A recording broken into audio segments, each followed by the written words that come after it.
Welcome back to the channel. This is Trinity Storm and you are watching second part of What If Naruto Was Descendant of Alucard. If you enjoyed this video, please like, share and subscribe to the channel. Now wasting no more time, let's start the story. Within the academy structure. Walking up the stairs to the exam room was Team 7. Sasuke and Kiba were positioned on either side of Naruto and Sakura, who were standing in the center.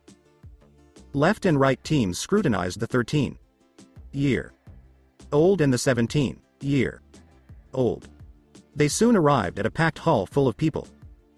Naruto noticed a boy with a bowl cut, enormous eyebrows, and a red headband tied like a belt. The boy was dressed in a green spandex suit with orange leg warmers. "Guys, do you feel the air?" Sakura inquired, chuckling a bit. Because it wasn't very strong, she laughed. "Yeah, genjutsu. Mid. Genin," Sasuke uttered as he used his Sharingan to search for it and then turned it off. "I'll give him this much, I never could have pulled off that look," said Naruto. "Please let us pass now." "Ah, a well-known voice said. When Naruto looked twice, he saw that Tenten was lying there. "Kids, please, we're helping you out. We failed the exam 3 times and we're lucky to survive," said a boy with tape wrapped around his head, covering his nose and spiky blue hair. As he materialized in front of him, Naruto exclaimed, "I don't give a rat's ass, you prick. You just hurt Tenten-chan. For that I'll kill you." "No way? That was pure speed. This must be that Hellsing guy everyone was talking about," the individual believed. A worthy opponent, a boy in the back with pale eyes thought to himself. The boy said, "Lee, Tenten, let's go now," as Naruto assisted Tenten in standing up. A boy approached, dressed in dark pants and a white shirt, with tape encircling his right leg and arm. He exuded the same confidence that Sasuke once possessed. Saying, "Hello there, Hyuga-san," Naruto spoke. Neji said, "Hello to you as well, Hellsing-sama," demonstrating his deference to a higher social class. "Can the bullshit? My name's Naruto. You're Neji. Last time you told me I was destined to be held back in the academy, because I was too important to die on a mission. It seems fate had another idea," Naruto said as he and Neji sucked there. Neji grinned. Neji said, "You're right, fate had other plans for you and they must be Grand Hellsing-sama," as he and his group left. Kiba approached Naruto along with the others. Kiba questioned, "What the hell was that about?" Naruto urged Kiba to show respect as they passed the group of people. They entered an open space after climbing the stairs. When someone called out to them, they started to descend some stairs. They pivoted and observed that boy dressed in spandex. Saying, "My name is Rock Lee, and I would like to date you, Sakura-chan." Lee suddenly pulled out a rose. Naruto's hands were twitching as he reached for his guns and Sakura blushed. He was grabbed and restrained by Sasuke, Kiba, and an Orochimaru beast clone. Sakura said, "That's faltering and all, but my brother would kill you and I'm mostly into girls."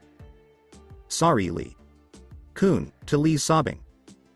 Lee said, "Very well, where is your youthful brother so I may challenge him to a fight," dodging a kick from Naruto. "I apologize to Sakura for escaping from us." Sasuke sat down and crossed his legs. "It should be fun, no problem," Sakura said as she sat down and crossed her legs. Naruto cracked his knuckles and said, "You want to date my sister, huh? I'm putting you so far under even the Grim Reaper will have a hard time finding you." "We will witness, Naruto-kun," Lee declared. Naruto unleashed a vicious uppercut as he charged towards Lee. Lee was able to get out of the way, but the blow was so strong and fast that Lee's face was slightly scarred. Lee charged towards Naruto and delivered a powerful kick to his face. After raising his defenses and blocking it, Naruto allowed the second kick to strike his face. Naruto toppled over, but he quickly got back up by flipping. After landing, he kicked off with his feet, moved to face Lee, and gave him a powerful knee that left a big dent in the wall. Lee broke free from the wall and charged Naruto. Naruto raised his defenses, but Lee kicked him. Naruto shot forward, revealing Lee behind him. Naruto turned around and grabbed Lee, saying, "You must be fooling yourself if you think you can get me with the Shadow Leaf Dance," before forcing himself to the ground. An elderly Lee-guy-sensei caught them just as they were about to crash. "My youthful student, what were you thinking using that attack like that on a comrade?" replied the individual. I apologize, Sensei, Lee said, glancing down. Guy said, it's cool, but you guys better get to the room to take the exam, and then he vanished, leaving Lee to hurry off. It was strange, Naruto remarked. I couldn't agree with you more, sir, Sakura remarked as they made their way to the room. Kakashi and Sarah's were standing at the door, looking as arrogant as they could be. What the hell are you two doing here? Questioned Kiba. Well, you see, you couldn't get into the place without your whole team here, replied Kakashi. As Sarah's pulled back, she and Kakashi vanished. Good luck with your exams and a special get luck to you, Naruto. Kun, she said, planting a full-mouth kiss on Naruto. We are heading into the depths of hell, declared Naruto, forcefully kicking open the door. Everyone in the room turned to look at them, and Naruto only gave them a fleeting glance before turning to face the person he was searching for. Karabi stood tall and proud, and both he and Naruto glared at each other, releasing a small amount of their power. It was obvious to everyone that this was a challenge and a warning, as both of them had marked the other person for death and were planning to kill each other. Nobody wanted to stand in their way. They both thought at the same time, I've found you, Naruto, Karabi, as they muted the rest of the group and focused only on the opponent in front of them. A little animosity towards the Cloud Nin Karabi, a silver-haired boy wearing glasses said. Naruto yelled, I don't have time for you, Spec, or I'll kill you, as the other Rookie 10 members approached him slowly. I'm Kabuto, and I can tell you about anyone here. Damn Orochimaru and his schemes, Kabuto uttered. Wanting and indulging in his cake. Though Kabuto could probably hold his own, he would lose to this kid who was putting out power like no one fucking business. I don't want any info on the guy, because when I kick his ass I want him to know that I had no knowledge of his skills, said Naruto as he walked away. Are there any more interested parties? May I ask, Kabuto? Naruto Uzumaki Hellsing, Hinata uttered, her eyes beseeching Kabuto. Alright. Pulling out Naruto's card, Kabuto remarked, let's see. Looks like he's a decent fighter. Possesses expertise in most ninja domains, but excels in strategy. Has finished 4C. Ranked, 27D. Ranked, and 1C. Turned. A. Ranked mission. Kabuto made the Mist Nin shudder, also says he can stand toe-to-toe with Zabuza. Also, a new village has sent in 2 teams. Auto. Not too big. Viewed as inadequate in contrast to the great villages. Naruto reached into his coat and said, you have quite a bit of information on me. Kabuto remarked, I just knew the right people to talk to, as Naruto produced Jackal and pointed it at a boy who was mummy wrapped. Naruto ducked and jumped back, saying, try anything and you'll be missing your other eye, as the other Auto group members gathered around him. One of the two with the mummy was a girl with long black hair, camo pants, and a green shirt, and the other was a cocky-looking boy with spiked hair. A group of wired individuals comprised the other team, a white-haired guy with 2 blood-red dots on his forehead and green eyes. A red-haired girl with a full body and a flute in her hand. And a big boy who made Choji look tiny. We have a warning for you, Greenhorn, don't mess with the Sound Village, the big kid replied. A man who was frightening a lot of people said, that's enough, as he and 10 other men and women appeared. My name is Ibiki and from this moment on I'm your worst enemy, the man said. Sakura and Kiba looked surprised as Naruto grinned and said, Hellsing, why are you smirking? Inquired Kiba anxiously. There have been whispers about this Ibiki guy. They claim he's so skilled that all he needs is a person's own mind as a weapon, declared Naruto. You sound genin, do you want to be kicked out? Ibiki asked, gesturing to the ninja sound. Inquired Ibiki. The white-haired boy bowed slightly and said, I'm sorry about how my people behaved. The boy vowed that it wouldn't occur once more. Then, make sure to keep them in line. Ibiki said, everyone get a number and take a seat. Naruto was fortunate enough to be seated next to Hinata and Runa, where she had unzipped her jacket and allowed him to get a good look at her breasts. Everyone else grabbed their numbers and found a seat. Naruto was bleeding slightly from the nose. Sweet Kami. She's already reached Shizune status. By the time she turns 17 at this rate, she will be larger than Tsunade. Naruto tried to suppress all of his thoughts. With a smile on her face, Runa leaned over to give Naruto a close-up look at the space between her breasts. Hey there, handsome, she said. Hi there, Runa. Chan. Hello, Hinata. Chan. how are you doing? I tried not to think negatively about the two attractive girls sitting next to me, Naruto uttered. I'm doing fine, Naruto. Kun, Hinata said, blushing beet red. I knew opening my jacket would get his attention, she thought to herself, bouncing with excitement inside. Okay, brats, listen up, cute kids, because this is the last time I say this. Rule 1. Unlike some of you who may be used to starting the test with a perfect score of 10 points, the written portion of the exam is administered using a point reduction system. You will lose 1 point for each incorrect response. Consequently, your final score will be 7 if you miss 3. Rule number 2. Teams will pass or fail based on the cumulative score of all members of your squad, as Ino yelled out. Ibiki spoke. I have my reasons, so please listen to rule number 3 and shut up. The sentinels stationed throughout the room are there to keep a close eye out for any indications of dishonesty. Each occurrence they find will result in a deduction of 1 point from your exam grade. They have very keen eyes, so be advised that you will be eliminated before the test results are even calculated if they catch you more than once. Ibiki remarked, anyone stupid enough to be caught being conned by the guards doesn't deserve to be here. I got my eyes on you brats, so no cheating okay, the man with a grin said, bending back and pointing his pencil at the genins. The Chunin appeared to be the same guy that Naruto had battled. The last question will be provided 15 minutes before the test ends. You will have an hour in total. Furthermore, the team as a whole fails if any candidate fails and receives a 0.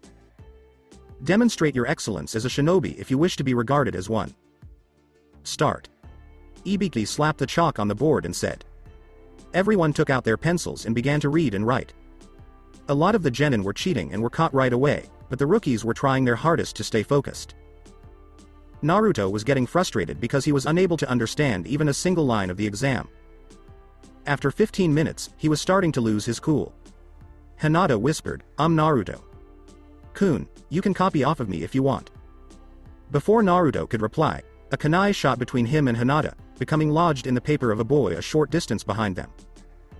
The entire room turned to watch the boy's wide-eyed reaction, and then they all turned to see the man from before was grinning. The man said, that's 5 times kid you're out. How dare I? Bullshit on that, the boy said. It was obvious he was a leaf nin, and a stupid one at that, because one of the sentinels, a man with tape over his eyes, slammed him against the wall. Kid, don't try us. Leaf genin or not, we'll break you so badly that you'll stop being a ninja, the man uttered, disappointing him. The man said, number 109 fail, numbers 245 and 098 fail, as they left. Facing Hinata, Naruto said, no. I don't want you to fall behind, Naruto uttered. Alright, Hinata replied. Before Naruto remembered Ibiki's advice, he had been searching his mind for almost 10 minutes. If you want to be regarded as a shinobi, then demonstrate your exceptional abilities as a shinobi. Most likely, the old bastard wanted us to be dishonest right away. I'm losing my advantage because I have to study more, Naruto thought. Sakura, Kiba, Sasuke, use the code to transfer info. Naruto tapped his pencil on the table, letting out a sigh. He pulled back the taps and they moved on, Sakura sending the information via code that they could use whenever they needed to, a verbal version where they had to say some cretinous thing and a physical version where they had to make a certain movement with their bodies.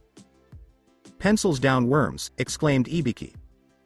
Alright, he started to spec after he was certain that every pencil had been put down. Team Chaos, as they like to call themselves, worked through the test. Others were cheating well, and others were put out on their asses after trying to fight back. I must ask, will you take it? Before I distribute the final question. Asked Ibiki, only to hear enthusiastic, yes. Allow me to conclude. Yugito got up and Ibiki said, if you choose to take the test and fail it, you will be permanently barred from the Chunin exams. Ibiki. San, that's cock and bull. Ibiki gave Yugito a sly smile when she said, there are many people here who have taken the exam before. It's a good thing I wasn't the proctor at that moment. Will you leave now and try again next year, or will you accept it and likely lose the opportunity to advance? Ibiki inquired. As many hands went up and the dejected people left, Naruto noticed Hinata about to raise her hand and got up, glaring at Ibiki. What else would you like to give up? Knowing this kid's reputation for shocking people, Ibiki inquired. What makes you think that, Ibiki? Smiled Naruto at him. I don't give up or flee. You are completely incorrect if you believe that your little show scared me, I'll fight my way to the top of the sky or descend into hell to fulfill my dreams. Ibiki, stop me if you can, because I promise it will take a serious ass kick to bring me down. Ibiki asked, trying to scare the child, what about the code to live another day if you can? Ninja Code 19, Sakura pondered. Fuck the code. Everyone in this place lives by their own code, but everyone shares the same one principal code. This is my life, damn it, and I'll throw it away if I damn well please, said Naruto with a smirk. Ibiki noticed that the fear had left him as he glared at Naruto and then burst out laughing. Damn it.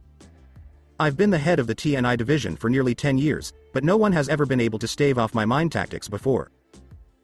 On that note, I congratulates everyone here, you passed the first part of the Chunin exams, Ibiki said to a number of people. Old man, back that shit up and tells us what you saying? Replied Karabi. Simple really. I gave you a chance to run away. On a real mission, your village could depend on that mission. Are you given a choice then? No. You go into the world and fight for your village.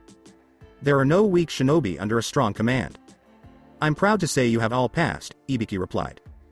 Everyone was grinning and everything was in light mode when a black banner carrying a wild ninja suddenly flew into the room. An orange skirt, a fishnet shirt, and a long brown coat. Alright kids, this is no time to rest on your asses. I'm Anko and I'm your proctor for the second exam, stated Anko. Hey, Anko baby, Naruto uttered. Anko almost jumped Naruto after glancing at him. He had herself and Kurenai's longing after that one time.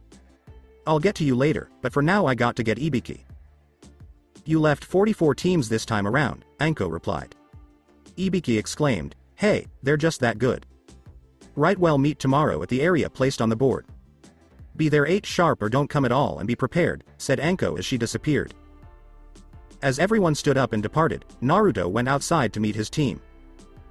Naruto remarked, Sasuke, Kiba go and pack for tomorrow, Sakura head home and tell Yoko to open up the sake. I'm going to need it, as Sakura disappeared. Kiba questioned, so what do you want, Naruto? Naruto said, I need to pick up something special for that prick Karabi, as he and the other two took off. Death Forest. Anko grinned and said, welcome to Training Ground 44, or as we like to call it here in Konoha, the Forest of Death. Naruto yelled, Forest of Death, my ass, as Anko threw a kunai at him. It slid by his cheek and took his blood. He turned to find Anko behind him, licking his blood. Saying, don't let your delicious blood drop all over the place now. Ru. 2. Kun. Anko was spun around by Naruto, who then pointed Joshua's weapon at a grass ninja. Naruto said, you'd better not sneak up on me. Alucard growled and said, Naruto, be careful. His aura is foul beyond compare. Almost as bad as Incognito's. Okay, Naruto said, getting ready for a challenging battle. The grass nin said, I apologize to Hellsing San, but I just wanted to return Anko San's kunai. Anko said, don't do it again, as she turned to face the front and took something from her coat. You'll have to sign these death waivers clearing us of any responsibility and to even enter the forest. After every member of your team signs them, you are to turn them in to get one of 2 scrolls, Anko said as he took out 2 scrolls. Earth was marked by one, and heaven by the other. What are they for? Inquired Runa, who was seated next to 2 self-assured girls. You have 5 days to complete your mission, which is to locate the tower in the middle of the forest with both of the scrolls which you were unable to open. Baby, what would happen if we did? Questioned Karabi. Anko grinned, it's something pretty awful. I want to give you one more piece of advice. Remember to not die. Anko yelled. 20 minutes afterward. With 5 minutes remaining, it was quickly getting close to 8:30. Sasuke, Sakura, and Naruto Kiba were all waiting patiently. Since no one would think to check him, it had been decided that Kiba would hold the scroll of heaven. The Chunin approached the gate and began the countdown. He said, 3, 2, 1. Begin, and opened the gate. With haste, Naruto's team stirred up some dirt. As they swiftly passed by him. As he locked and closed the fence, he thought, full throttle right from the start. Under Naruto's group. They ran non-stop for 10 minutes before coming to a complete stop. Naruto took out a piece of wire and gave it to Sasuke. Sakura took her pistol out, examined the clip, and then slid it back into place. Okay, Here's what we'll do. I'm more than likely sure that we're the team to watch out for in the exam, so we need to find a team and beat them down, Naruto replied. A group of clones materialized all around them as if at random. The clones remarked, "We want to see how we stack up. We heard that you beat Zabuza. Come on you pricks. This isn't even a warm-up. Sasuke if you will," replied Naruto. "Alright, flamethrower jutsu for the fire style," Sasuke declared as he began to BBQ the clones and several trees. After the three genin leapt into the clearing, they were all faced with a smirking Naruto. Then Naruto reached for the closest one and struck his stomach with his knee. Someone else produced a curved kunai and struck Naruto in the mouth. Before slamming his fist into his jaw, Naruto caught it in his mouth and snapped it. When the third one retreated, he discovered that the last Uchiha and the dog boy had punched him in the stomach and face. Sakura fastened them together with some wire. Kiba checked them. "If they do or don't have their scroll, take all the equipment they got so they'll be less of a treat to us later," Naruto said with a nod. Kiba discovered several explosive notes and a scroll from heaven after a few minutes of searching. They took off in a zigzag formation to make tracking them more difficult. They came to an end at 4 p.m. in a tiny opening. Naruto produced ration bars and handed one to each person. "What now?" "We have 2 heaven scrolls, but need another earth scroll," Sasuke replied. "That's easy Sasuke, we kick ass until we find it," Kiba replied. "It would be easier if we split up, but even if we did it'd be a bad thing. After all we don't know what's out there." "I don't want anyone to get hurt," Sakura said with a trembling voice. Naruto saw this and understood its significance. Risk. Naruto reached for both of his guns, tucking his hands inside his jacket. Sasuke and Kiba tensed as well. First, Naruto felt it. A strong wind. Naruto yelled, "Grab me!" As everyone grabbed hold of him. A massive wind passed them by as Naruto made them all reappear in a tree by pulling them all through a portal. Sasuke, staring at Naruto, exclaimed, "What the hell was that?" "I read a scroll that held wind-style jutsu in it. That's called Great Breakthrough. High B. Class ninjutsu," Naruto said. "Very good Naruto-kun. I would expect nothing less from a descendant of Hellsing. But the Uchiha is no pushover either. He's the only one I want to for now," said the earlier grass nin. "Sasuke, Kiba, get Sakura out of here," Naruto uttered while removing his vest and jacket. A 1.5 foot long dagger was visible fastened to his belt. However, Sakura began. Then, Naruto glared at her while removing his glasses and hat. "No buts. This is not your average shinobi. I'll kill him so go, a powerful looking," Naruto uttered. Sasuke said, "Kiba, you heard Naruto get going? You're not my boss," Kiba uttered. Sasuke activated his Sharingan and said, "You won't harm them because I won't let you near enough to harm my family," thinking that if something happened to Kiba and Sakura, he would never forgive himself because he had found what he had lost. "No I'm not, but I'm a Uchiha and have a better chance than you," Sasuke said, trying to get them away as this guy was chasing him. Sakura pleaded, "Please come with you," as Naruto struck her in the stomach, knocking her unconscious and cackling her before she collapsed to the ground. "I apologize, little sister, but this is for your own benefit," Naruto said, watching Kiba put on her wedding gown. As Naruto said, "Kiba, guard her with your life or there will be hell to pay," Kiba nodded. Kiba scooped her up and sped off. Sasuke remarked, "You know she could have handled herself," as Naruto moved to stand beside him. "I understand that, but it's my responsibility as her older brother to keep her safe," Naruto yanked in Jackal and Joshua. The grass nin charging said, "Come and show me your skills Hellsing. Kun Uchiha. Kun." With his arms crossed, Naruto unleashed a barrage of gunfire. Naruto's guard was able to dodge the grass nin as if they were kunai. He felt a kunai in his side just as he was ready to hit Naruto. Leaping back, he saw Sasuke with the kunai ready in his grasp. The grass nin charged once more, but it moved much more quickly this time. Naruto was following him closely. With his eyes, at least. Naruto took his dagger and put his guns in his holsters.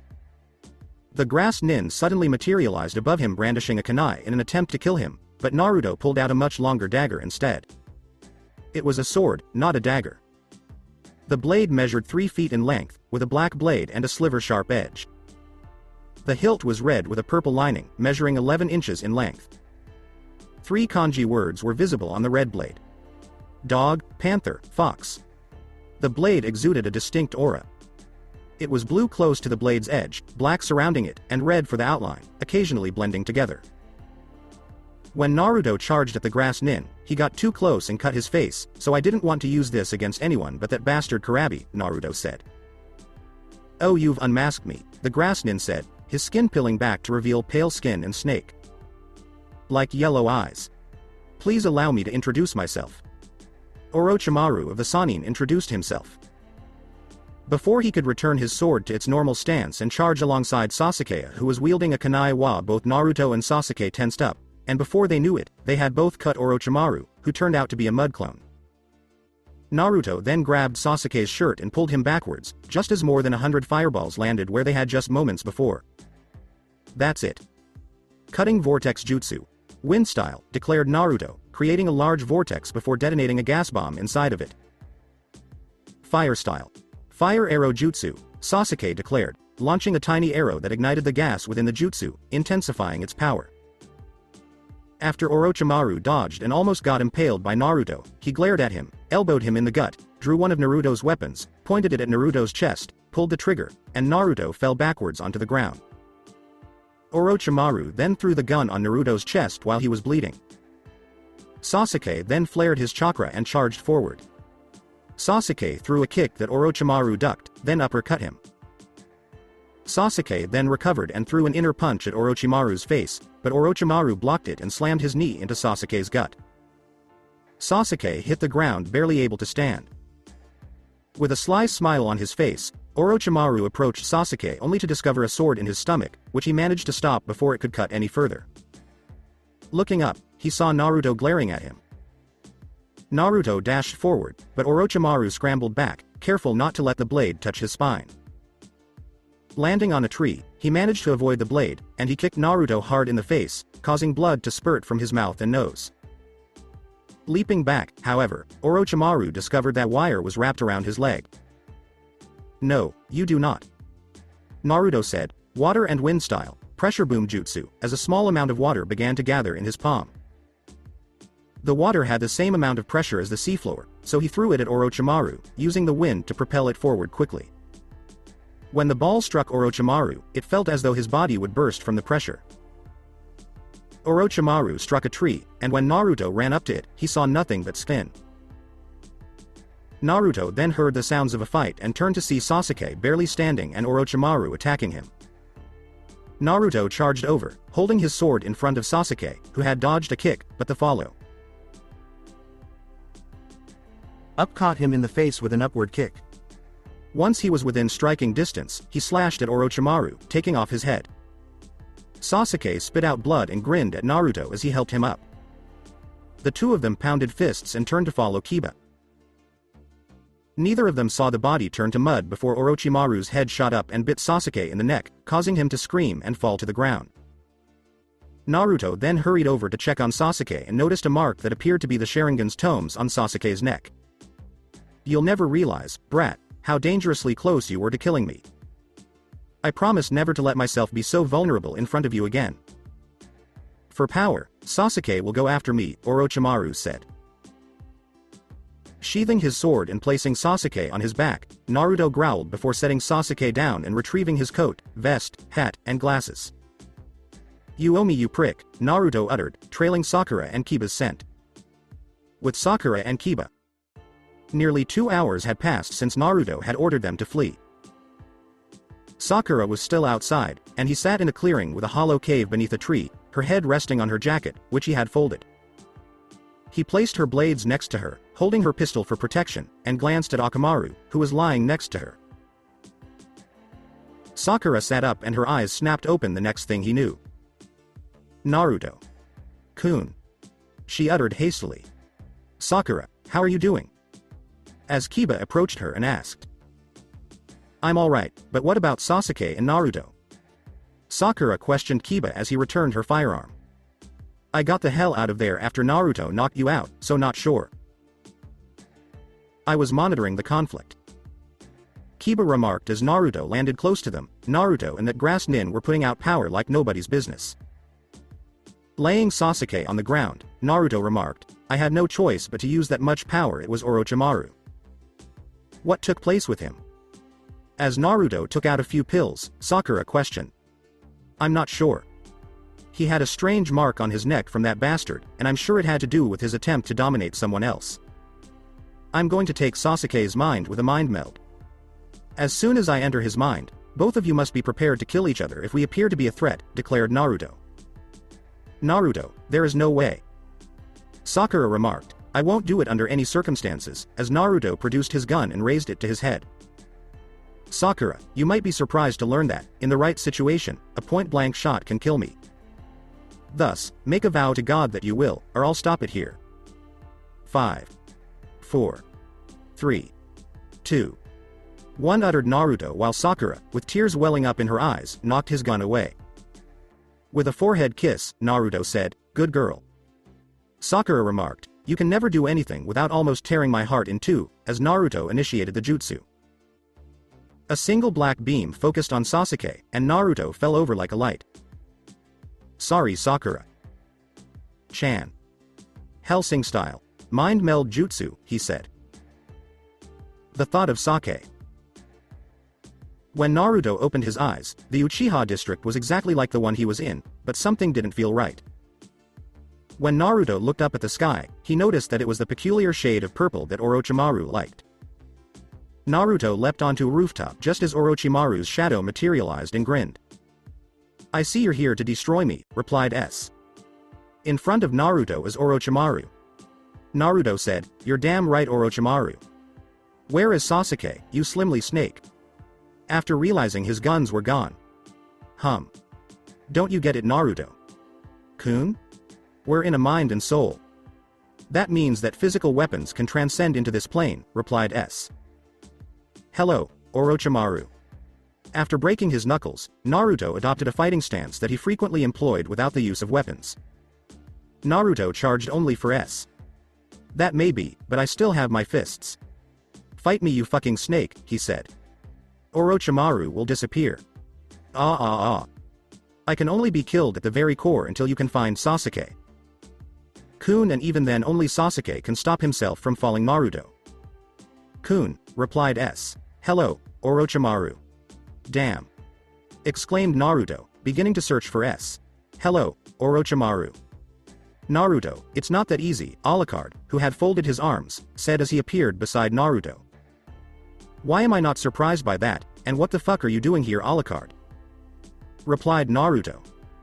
I'm here to help. After all, not only do you have to deal with the Uchiha boys' natural defenses, but the ones Orochimaru put in to slow you down further. We got a long fight ahead Naruto, so keep your guard up, Alucard said to a group of S. There were snakes. They appeared to be about 6 feet thick and 10 feet long. The first snake sprang aside as it lunged towards Naruto. Naruto struck it, breaking its skull with a blow to the skull caused by his palm.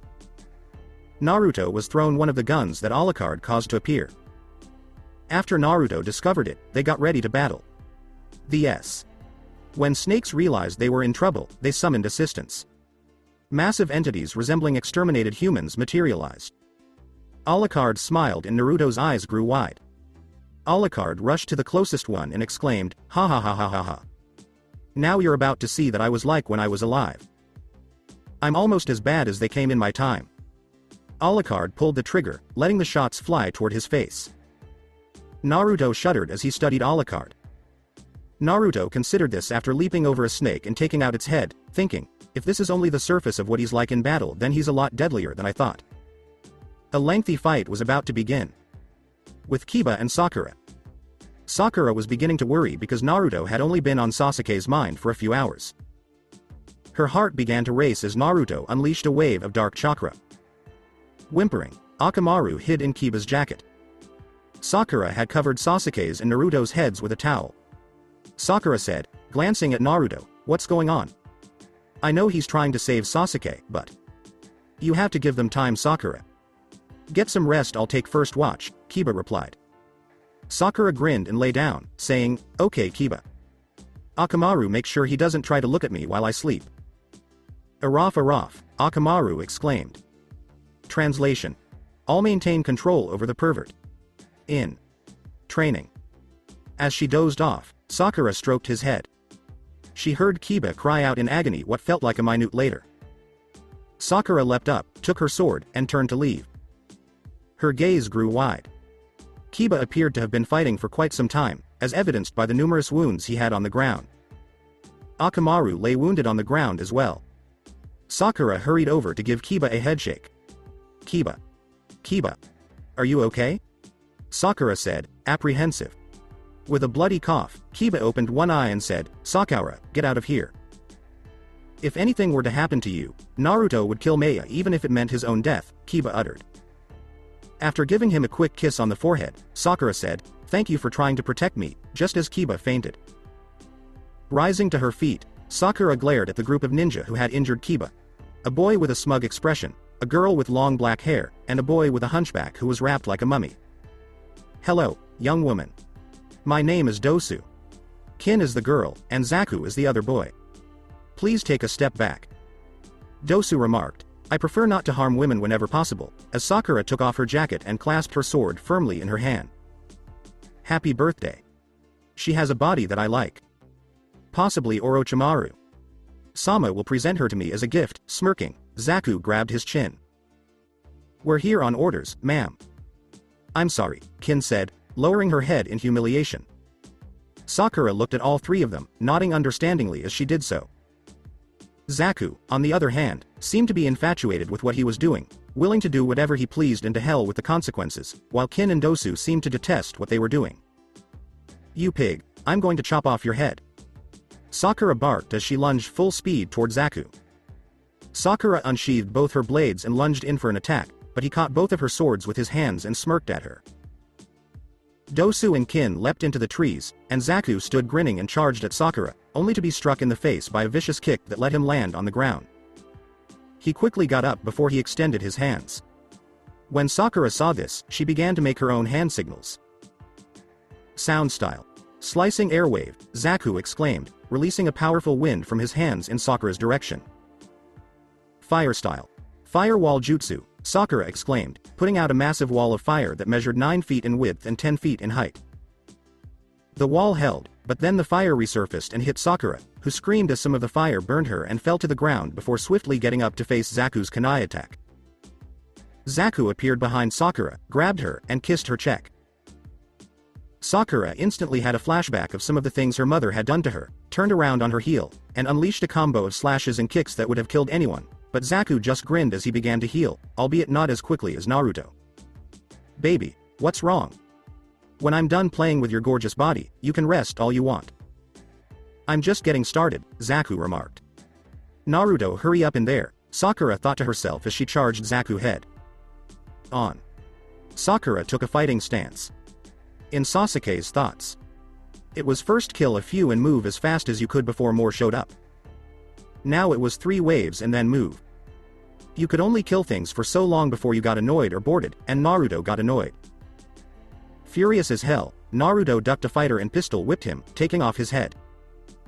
When I find that bastard Orochimaru, I'm making myself a snake-skinned wallet, he declared.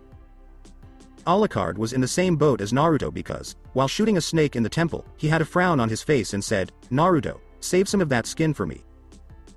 Alucard shot the snake dead with his gun after saying, that snake has made me waste time on these nobodies and I don't like to waste my time. The two of them stood before massive metal doors that opened into Sasuke's inner sanctum. There was a dejected looking young Sasuke standing in front of the door. Hey, little guy. How are you? Asked Naruto, who was seated next to him. I had to open the door for a nasty man. Young Sasuke remarked, I didn't want to, but I was too scared to do anything about it. I'll get rid of him for you if you open the door, Naruto promised, to which young Sasuke shook his head. Nah. That's a falsehood, just as Itachi Ni used to tell me, the young Sasuke sobbed. Sasuke's eyes widened, and Naruto said, Sasuke, I need to get in there to save you and for the truth to be revealed. The reality? Querying young Sasuke. The truth behind Itachi's attack on your family, Naruto replied. That was it. Naruto and Alucard hurried in as the gates opened and young Sasuke vanished from view. With Misato, Raisin, and Yoko. Raisin had started calling him that too, but he was afraid of what Naruto would say if he found out. Yoko grinned as she sat in a chair with Misato and Raisin talking about how awesome their new father was. When Yoko reached for her drink, a picture of Naruto cracked and fell to the floor. She picked it up and saw that Naruto was hanging out with Sakura, Kiba, and Sasuke. Does this portend danger? What has Naruto-kun gotten himself into, if that is the case? A concerned Yoko pondered as she put the photo down. With Karabi and Yugito. Their teammate, a boy with a war hammer and war axe, had seen them strangely after they had just landed in a tree. He had known Yugito and Karabi for years, and they never just stopped unless it was necessary. How are the two of you doing? He questioned them. Vargo was moved by the wind, Yugito remarked as he examined the source. What does that mean, then? Vargo inquired. It indicates that the sucker with whom I fought some time ago is in danger. They should let sleeping dogs sleep on this one child. I'm not sure what kind they are, Karabi remarked as they went. The thoughts of Sake. After running down the hallway, Naruto and Alucard entered a large room where Orochimaru, a warped representation of both young Sasuke and Sasuke himself, was standing in one corner. What's wrong, Sasuke? I believed you would do whatever to gain power. Even giving up your soul, Ty, Sasuke remarked. I did, I'm not sure. Sasuke cried out, clutching his head in agony. Now, Orochimaru, stop this? Naruto pointed the gun at him and yelled. Oh, that's not possible for me. I'm just the guard, you see. He is being corrupted in this way by his own hatred. I have to admit, it's pretty funny to watch him battle the seal the way he is. Orochimaru chuckled. You consider this to be a game? I can no longer stand this motherfucking snake. Alucard, who was creating exact duplicates of Joshua and Jackal, remarked, Naruto helped Sasuke, I got a snake to skin. Alucard swiftly followed suit, charging at Orochimaru and punching him through a wall. I'm giving you the opportunity to permanently have the ability to kill our bastard brother because I know how much hate you have for him. Why? Sasuke said, all you have to do is take my hand and together we can kill Itachi. Sasuke became enraged and threw Naruto into a wall, while Naruto stood and glared at him. Just as Sasuke was about to accept the hand, Naruto stepped in and gave him a powerful shock that made him scream. This is unrelated to you at all. As twisted chakra began to emerge from his body, Sasuke yelled. Naruto, please return. I long ago registered this as my fate. I have to discard the people I've grown to love as a second family in order to kill Itachi, Sasuke uttered as Naruto approached and gave him a slug. You're a bigger fool than I realized if you believe that. Sasuke, I have to tell you something that you might not like, Naruto said, meeting Sasuke's gaze. Gazing back, Sasuke asked, what is it? Questioned Sasuke. Sigh. Your father intended to invade the village and stage a major civil war. Prior to that, he had taken captive and subjected Uchiha clan men and women to torture in order to test their steel. Itachi was a Hokage spy and a justice activist in this village. Before Sarutobi could order a massive strike against the entire clan on October 10th, the day of their weakness, Itachi took matters into his own hands and obtained the Mangekyo Sharingan by killing his best friend. Naruto was interrupted by Sasuke. However, what about my mom? Itachi adored her, and she would stop at nothing to stop my father, remarked Sasuke. Sasuke, Makoto. San was killed by your father. He learned that she was expecting a daughter. He killed her because he only wanted weapons. Itachi witnessed him do it, and before killing your father, he killed the entire clan. Itachi made the decision to go missing even though he knew he could have stayed in the village if he had waited. Naruto spoke as Sasuke started to cry. Sarutobi had no choice but to do it as he never ordered Itachi to kill them, Naruto said. How are you aware of everything? With tears streaming from his eyes, Sasuke inquired. Because I played a major role in their motivation to have the Hokage killed. Sasuke was staring at Naruto when he said, your father was furious that he couldn't use me to strengthen the clan by breeding me with women around my age or a little older. Hee hee. See how your friend Sasuke withheld secrets from you. Sasuke, accept my power and kill him, Sasuke said.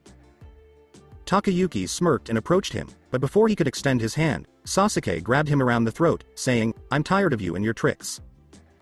I was naive to believe that my hatred and rage would make me stronger than before, but Naruto, Sakura, Kiba, Kakashi, Sensei, and Sarah's Sensei all helped me see the light. At last, I can see. It's different from my fully evolved Sharingan, yelled Sasuke, activating his Sharingan. His pupil and eye both turned red, and his eye was black. Enraged, Sasuke grew enormous, gaining wings, purple skin, and a hulking mass of muscle. "You bastard. Okay, if you refuse to accept my power voluntarily, I'll force you to do so," declared Sasuke, lunging toward Naruto and Sasuke. In partnership with Alucard. Running side by side, Alucard and Orochimaru collided, with holding a sword in his hand and Alucard using his guns as shields. Alucard jumped over Orochimaru as he attempted to slit him open, landing on the roof and aiming both of his guns at Orochimaru. Alucard fired a few rounds, but Orochimaru dodged the bullets and Alucard smiled at him. "Why do you have such a crazy smile?" Orochimaru inquired. "A madman I may be, but from what I understand, if Naruto and Sasuke kill that little shit then you die," Alucard replied. "You're not too bad at estimating." Alucard put his gun in his mouth and cocked it back, but Orochimaru retorted, "You're right, I'm just the guard, but you won't beat me. I'm not going to beat you up. Just wait here until those two are finished," Alucard remarked, grinning at Orochimaru. In company with Sakura. In an instant, Sakura was upon him, stabbing him through the lungs, causing Zaku's eyes to widen before he burst out laughing, grabbing Sakura's arms and yanking them out before hurling her into a tree, walking up to her and sitting on her before licking her cheek. "I'm immortal, don't you get it, bitch?" Zaku grew about 2 feet tall and gained muscle. "Orochimaru only gives this weapon called the chip to his most loyal warriors," he said. "Zaku, enough is enough. I don't care if you're the group leader or not." Dosu yelled as he charged at Zaku. The moment Dosu landed, everyone could see his face. He had a scar across the right side of his lip, several burn scars across his left eye, and his left eye was blank, as if he was blind in it. His hair was a disheveled brown. Zaku had gotten off of Sakura and punched Dosu. Then, at point-blank range, he hit him with a palm thrust. "Dosu! You animal, Zaku!" Crying out, Kin charged at Zaku, taijutsuing him.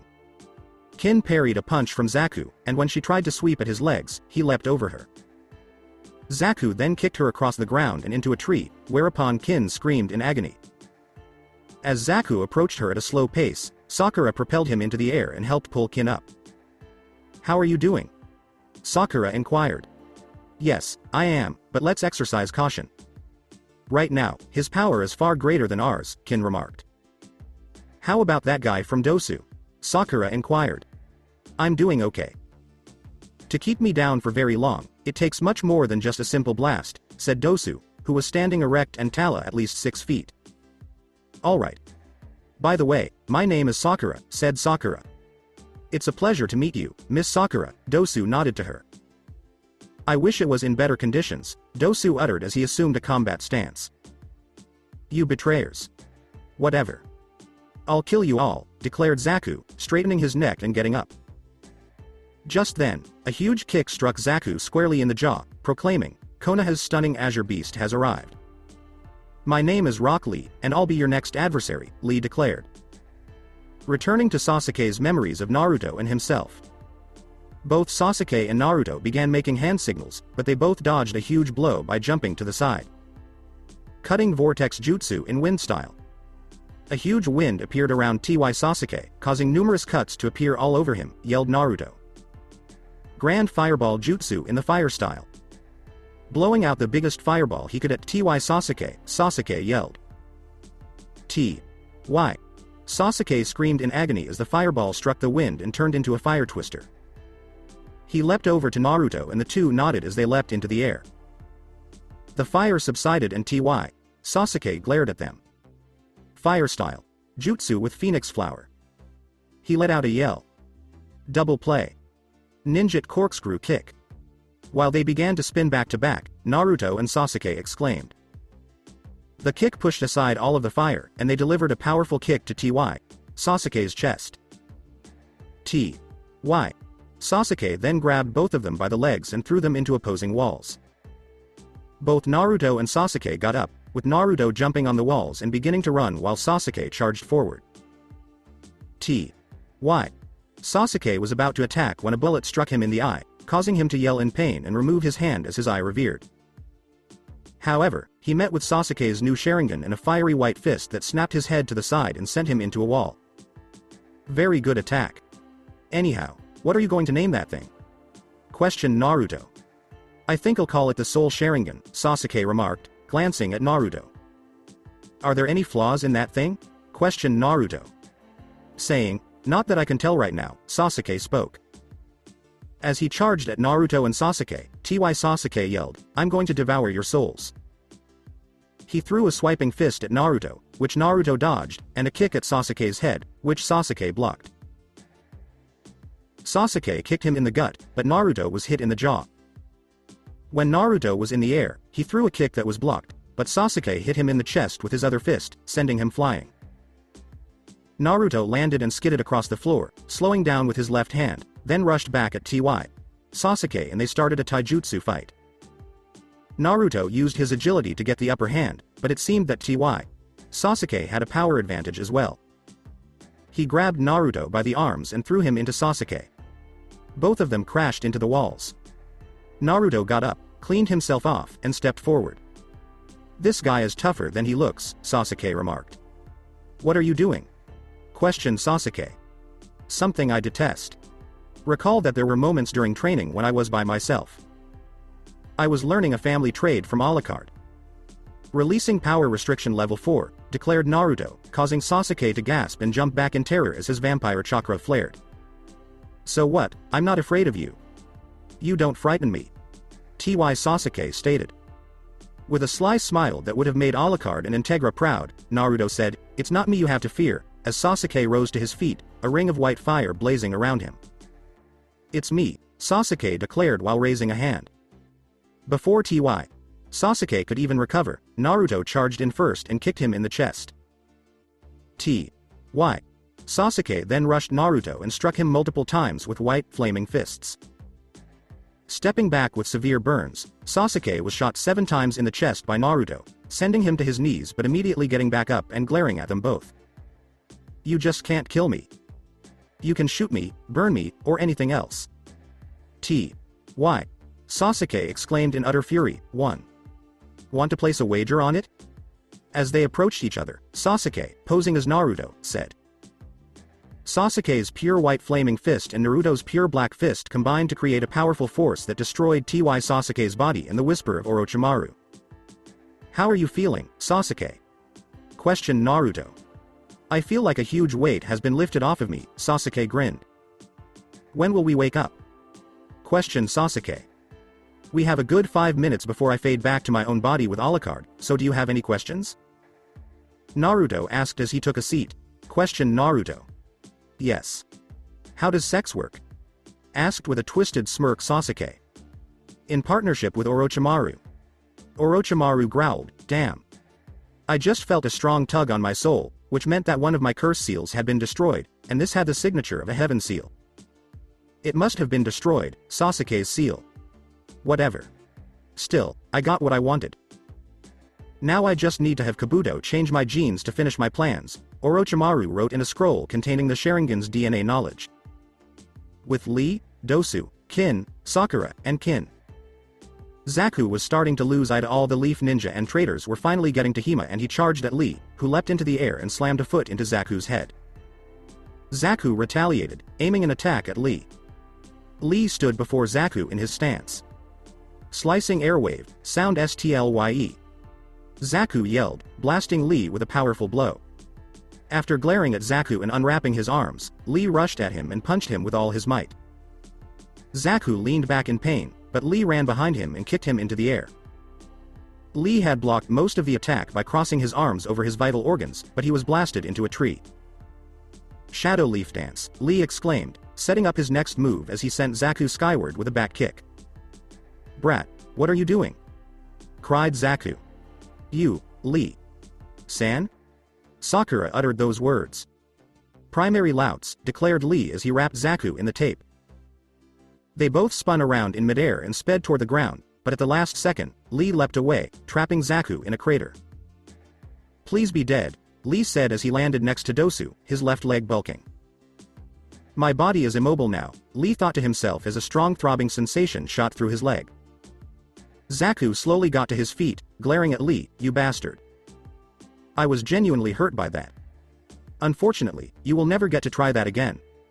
Sound style. Wave jutsu, destructive and slicing. As he threw a blinding wave at them, Zaku cried out. Sakura and Kin closed their eyes, and Zaku grinned as the attack struck, sending smoke shooting up from the ground as Lee and Dosu did their best to block it. "Aha. Dust them all to ashes. Not even a bone can be seen," Zaku remarked. "Are you referring to us?" A voice from a tree called out. Another voice said, "I think he needs to get his eyes checked." OMG.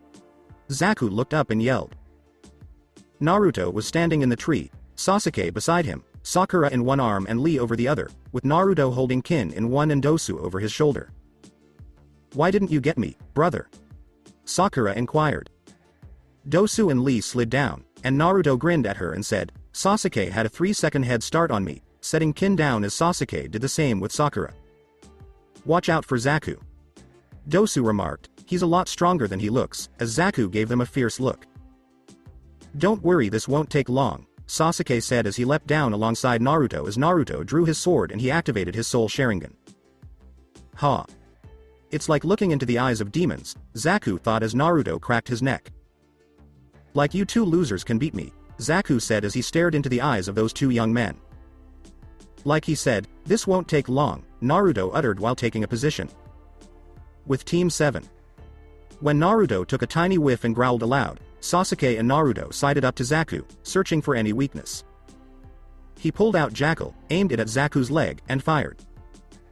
The leg was shot in the impact and ripped completely off.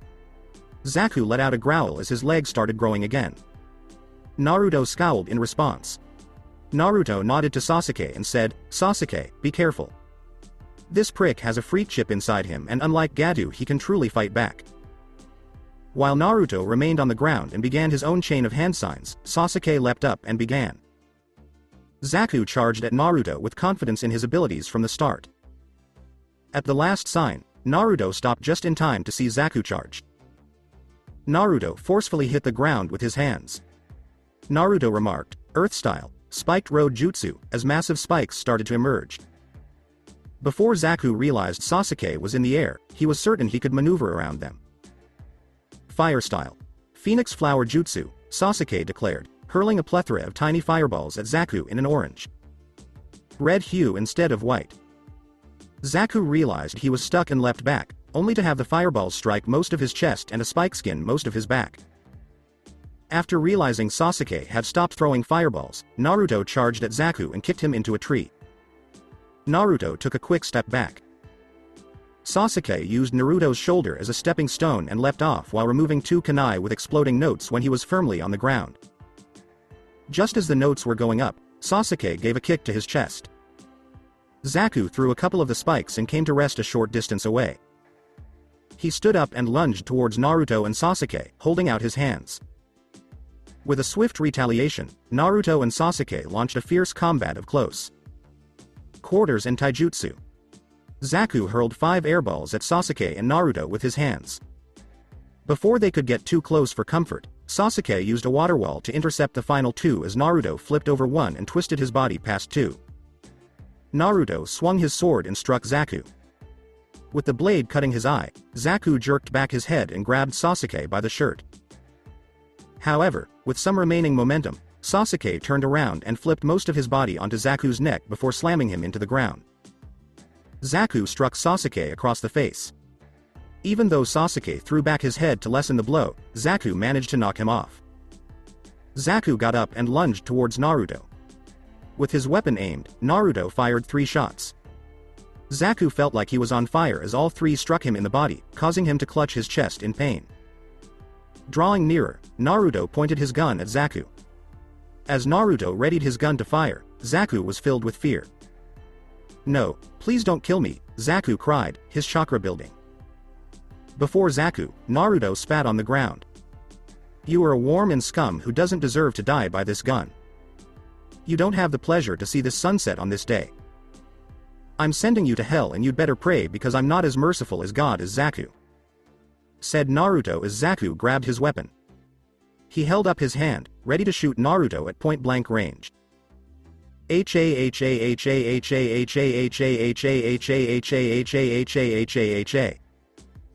don't give a damn if I go to hell or not, I'm taking all of you with me no matter what," Zaku screamed. Naruto turned and yelled, "Everyone back away from this area now." To everyone. While Sakura and Kin grabbed Kiba and Akamaru and followed them as quickly as they could, Dosu and Sasuke grabbed Lee. After severing Zaku's arm, Naruto unlocked a tiny portal. Sound style. Area death jutsu. Zaku exclaimed, his lips twisted into a crazy smile as an explosion engulfed the area. All that remained of Zaku after the smoke cleared was his bony corpse. A short distance away. Through his portal, Naruto materialized in front of his friends, emitting tiny puffs of smoke both from the portal and himself. He had a tiny rock wedged in his left arm, which was the reason he was pretty angry. He took it out and dropped it to the floor. Naruto, perched on a rock, remarked, "He's pretty lucky he's in hell now or I'd kill him." Sakura inquired, "What now, and what happened to him?" Kin inquired, "Was it a curse seal?" Sasuke began bandaging Sakura and Lee while Kin took care of Dosu. "I doubt it." Naruto said it was a freak chip, he remarked. Dosu asked as he took the tape from Kin, "Does it look like a small black chip with lots of wires in it?" Kin said, "Show me your back," lifting her shirt to do so. "How do you know that?" Naruto questioned, glancing at the man. "It happened a while back. Just around the time Orochimaru ran from this village. He found an abandoned lab in Rice Country. It had just over 50 of those little black chips. Orochimaru used them sparingly and gave one to Gato in hopes of mass-producing them, but when the research failed Orochimaru let him keep it out of good faith for future partnerships," Dosu explained to the crowd as he removed a patch for his eyes.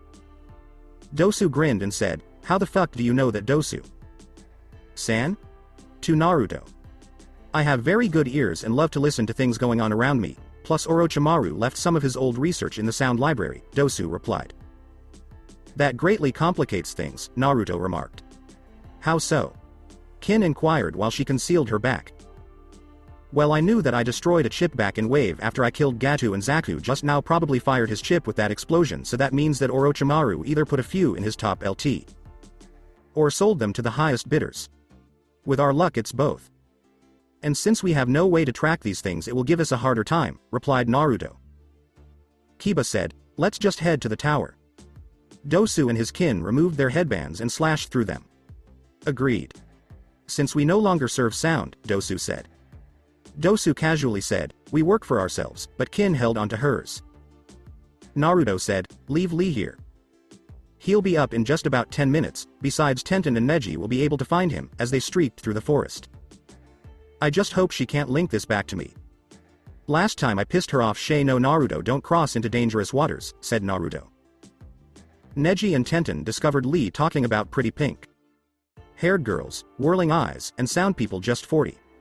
5 minutes later. Tenten exclaimed, "Naruto Uzumaki Hellsing." Around the tower. Not everyone missed Naruto's shiver. Wanting to know more about Naruto, Kin inquired, "Everything alright?" "Alright. I believe my friend Tenten is going to use one of her collectible swords on me," Naruto said, wishing he was wrong. When Sasuke and Kiba opened the door, they discovered a little poem written on the wall. While Kiba stole Dosu's 2 Earth Scrolls, Naruto pulled out his Heaven Scroll. Dosu yelled, getting up in Kiba's face, "Hey, give that back, mutt. Make me raps." Kiba exclaimed as their respective female teammates gave them lumps. Sakura and Kin both said, "Boys," as they each accepted an Earth Scroll. Sasuke reached for a Scroll of Heaven. Naruto said, "On 3 we open them. 1, 2, 3. As they did so, the kanji for fire was written on the scrolls, and smoke began to emanate from them. As they all threw the scrolls, Sasuke exclaimed, "Quick, throw the scrolls." As soon as the scrolls struck the earth, 2 smoke pillars emerged. There were 2 persons present. Yoko was dressed in a chunin jacket, a short black skirt, and thigh high-heeled boots, while Haku had her med jacket unzipped. Yoko leapt on Naruto, kissed him, and wrapped her legs around his waist. She smirked at him as she withdrew. Yoko kissed him once more and said, "How have you been, love?" Yoko-san, why are you here? I thought your goal was to be a regular civilian, Sasuke inquired. I did, but I got bored and the kids go to school, so I applied for the position of academy assistant for Iruka. San, and lo and behold I'm a Chunin, Yoko said as Kiba and Dosu got up. It's not correct. As Yoko, Sakura, and Naruto grinned, they yelled together. Life is not about boys, Sakura remarked. What have I told you? Haku grinned as he approached Naruto and planted a kiss on him, causing Dosu to smile and take another blow to the abdomen from Kin. Kin inquired. Dosu said, "Don't ogle girls." Alright, Kin replied. Well done to all of you. Unfortunately you guys are missing a teammate so you're disqualified, sorry, Haku said with a bow. Dosu let out a sigh. Dosu responded, as long as I live, that's fine. Alright, then. You have 3 days to relax, Haku said, sending Naruto a final kiss before disappearing. After everyone had left with the intention of going their separate ways, Yoko took Naruto's hand and grinned seductively. Say, let me show you the rooms, Naruto. Kun, Yoko said. As she hauled him to the higher floors, Naruto remarked, for some reason, I like the sound of that. Yoko and Naruto were both panting. Yoko got up and gave Naruto a kiss. Come on, we'd better get dressed before someone comes by, Yoko replied. Yoko-chan, you're right, Naruto remarked. Though Yoko and Naruto were both as fast as lightning when they dressed, when they opened the door, Hinata was unconscious and covered in blood from her nose, muttering something about large meat. While Yoko laughed it off, Naruto blushed slightly. Skip time. 3 days later. They gathered all the teams who had passed the second exam. 5 teams from the Leaf and 1 team each from the Sound, Sand, Stone, and Cloud. They gathered 27 genins for combat. Sarutobi was standing there looking pretty excited and holding a pipe. For some time now, he had wanted to watch his surrogate grandson fight. Shizune and Tsunade had also arrived to observe the fights. A man appeared in front of Sarutobi and bent down, saying, "Welcome to the 3rd stage of the Chunin exams. I must tell you now you represent the best your villages can offer in the way of genin. I must tell you this now. The very first Chunin exam was a substitute for war. Now I would like to. Hokage. Sama. Allow me to spec. I am after all the proctor of this exam," the individual replied. Excellent, Sarutobi remarked, taking a step back. My name is Hayate Gecko Anda, cough. Before we get to the 3rd exam we have ya, cough. To cut the number down to size. On the board behind me your names will be randomly generated and you will fight one. On. 1. If anyone wants to quiet it just make my job that much easier, stated Hayate. Kabuto held up a hand. Sir, please give in. My chakra is almost empty as we spec, and I would prefer not to die today. I take it that you go by Kabuto? Hayate inquired. Yes, sir, nodded Kabuto.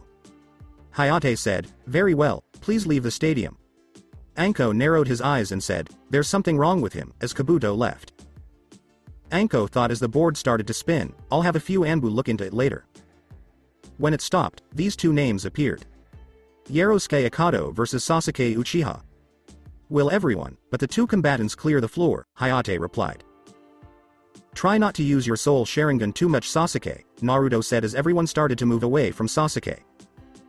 Naruto remarked, we're not sure if it has any drawbacks yet. Sasuke said, I'll keep that in mind, as Naruto approached his squad in the higher levels. If both combatants are ready, then let the first match or the 3rd exam preliminary begin, Hayate said, raising his right arm and lowering it. Sasuke began by turning on his soul Sharingan. He looked around, trying to gauge what Akado would do, but he was a little concerned because he could not see the shadows. Akado charged at Sasuke, hitting him with a powerful tackle, and as he placed it on Sasuke's head, his hands began to glow a bright blue. How absurd is that? Sasuke remarked, I feel like my chakra is being taken from me. Akado chuckled, were we not keen observers, Uchiha? That's one of my abilities. I claim chakra as my own, Akado uttered those words. Sasuke saw him mold his chakra to the important parts of his body to reduce the damage, and he saw Sasuke losing it fast until he grabbed his arm and threw him up into the air. Sasuke jumped behind him and caused white flames to appear around his arms and legs, saying, "I'll show you." Sasuke punched Akado in the back, causing him to cry out in agony as his skin burned, declaring, "You're mine." The flames vanished from Sasuke's grasp. He let out another cry as Sasuke turned around and slammed his left foot into his chest. When Sasuke was still a good distance away, he kicked him in the chest once more. Then, he cocked his arm back and struck his stomach, sending him smashing into the cold, hard concrete floor. "Leap into a white lion's barrage in the style of taijutsu," Sasuke declared, tossing himself to his feet. Hayate turned to face Akado. Hayate announced, "Winner Sasuke Uchiha," as Sasuke approached his group. When Sasuke arrived, Naruto met him with a fist to the jaw. Sarah's exclaimed, "Naruto! Kun!" After baring his teeth, Naruto took Sasuke by the collar. "You're a bigger idiot than I thought. I warned you about the dangers of using something like that untested," replied Naruto. Glancing away, Sasuke uttered, "I figured that I could use it to end the fight quicker." Naruto shoved Sasuke into the wall and yelled, "No. That's the Uchiha pride talking, not Sasuke. Next time name sure you understand what you're using." "Alright," Sasuke replied. Haku approached and said, "Man Naruto, don't you think that was a bit hearse?" "It's fortunate," Naruto remarked. As the board began to spin, Hayate said, "May I have your attention please? Will the next combatants please come down?" These two names appeared when it stopped. Kimimaro Kagaya vs. Shino Aburame. Shino also leapt down, as did Kimimaro. Naruto grinned. Naruto remarked, "This should be an interesting match," as the two assessed one another. Hayate declared, "Shino Aburame vs. Kimimaro Kagaya begins."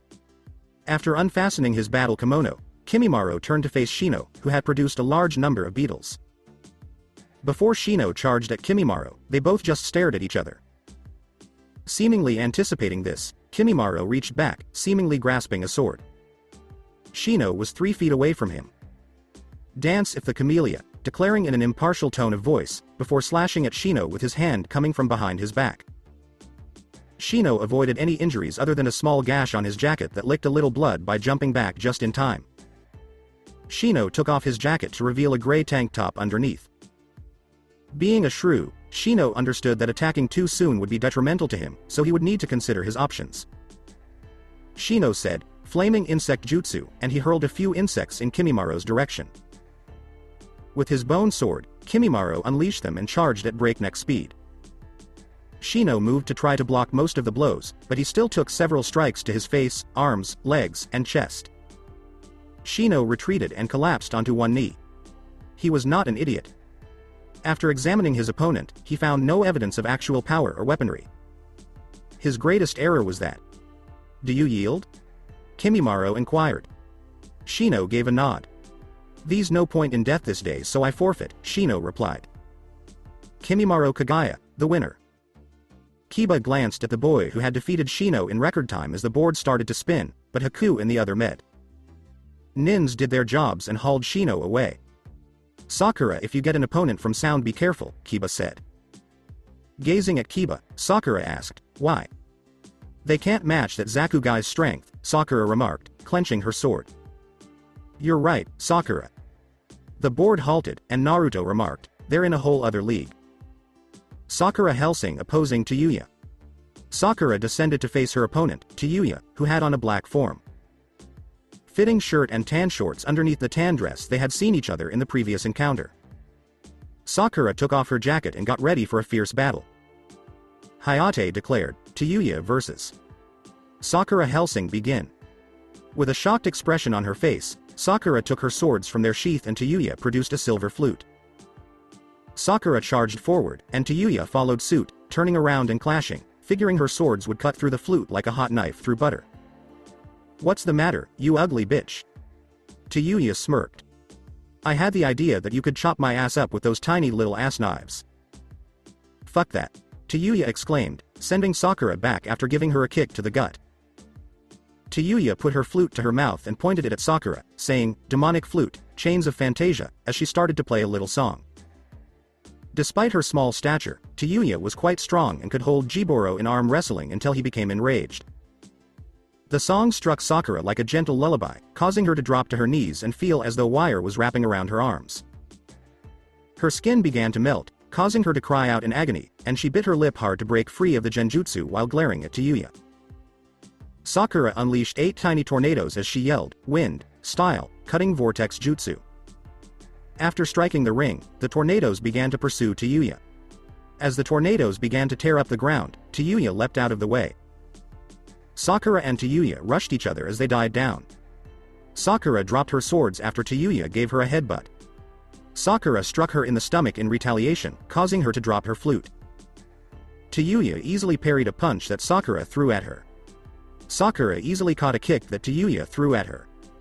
Before they parted ways, the two girls grinned. Being a little quicker than Sakura, Tayuya punched her in the face and retrieved her flute. Sakura fired 3 shots after removing her gun from behind her back. Tayuya's cheek was grazed by the final shot, but the other 2 missed. Tayuya, who was playing her flute, exclaimed, "Demonic illusion, hell's nightmare." Sakura almost puked when she saw something before she could respond. Her mother was watching Sasuke, Kiba, and Naruto rape her body, and the worst part was that while she was moaning, they were all grinning. "Did you really think I liked you as my sister Sakura?" "No. I only wanted your beautiful body to do with as I please again, and again and again," stated the illusion Naruto.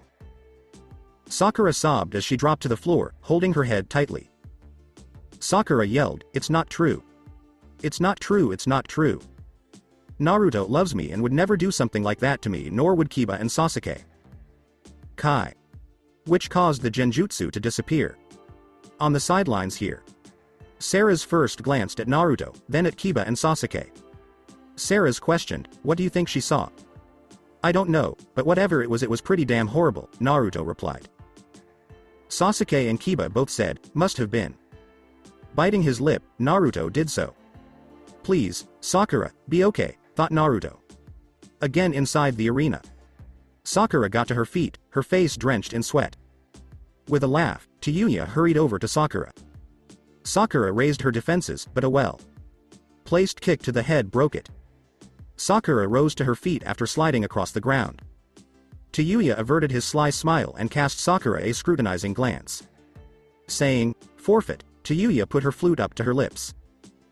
Sakura was shocked and asked, "Why?" "Because I don't like killing good opponents like you unless I have no choice." "I have a choice now, so quiet or else," Tayuya replied.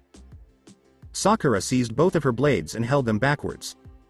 Sakura declared, her determination evident on her face, "I don't quit, even though it might hurt." Tayuya gave a headshake. Fail-safe illusions. Knockout blow, Tayuya uttered as she struck Sakura with a potent genjutsu that instantly knocked her out. "For what it's worth, you were a good opponent." As Tayuya turned to walk away, Hayate yelled, "The winner Tayuya," as Sakura collapsed to the ground. Hellsing. "Sama, you must let us treat her," the lead nin said, appearing next to Sakura and picking her up as the medic nins ran out. A master of genjutsu is the best person to deal with trauma related to the art. Naruto appeared near Kurenai and said, "I'll take her to Kurenai." "Sensei. When she wakes up, check her out, okay?" Kurenai could only nod in agreement. The board started spinning once more and stopped in a matter of seconds.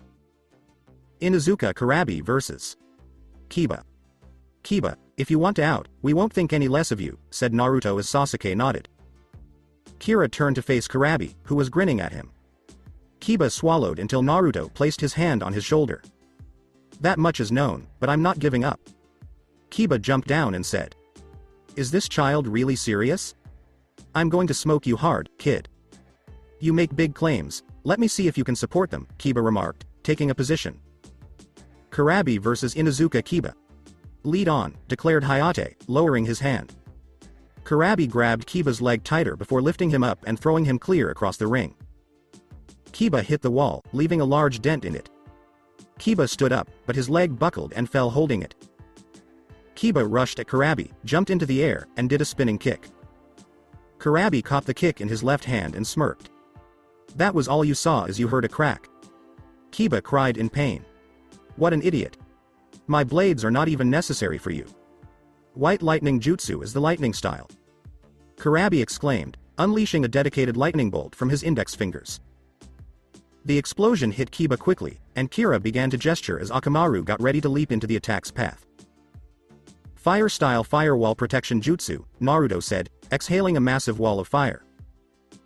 After a brief explosion caused by the fire and lightning clashing, Orochimaru took the brunt of Kiba's damage, but Karabi was frowning and had taken out one of his swords.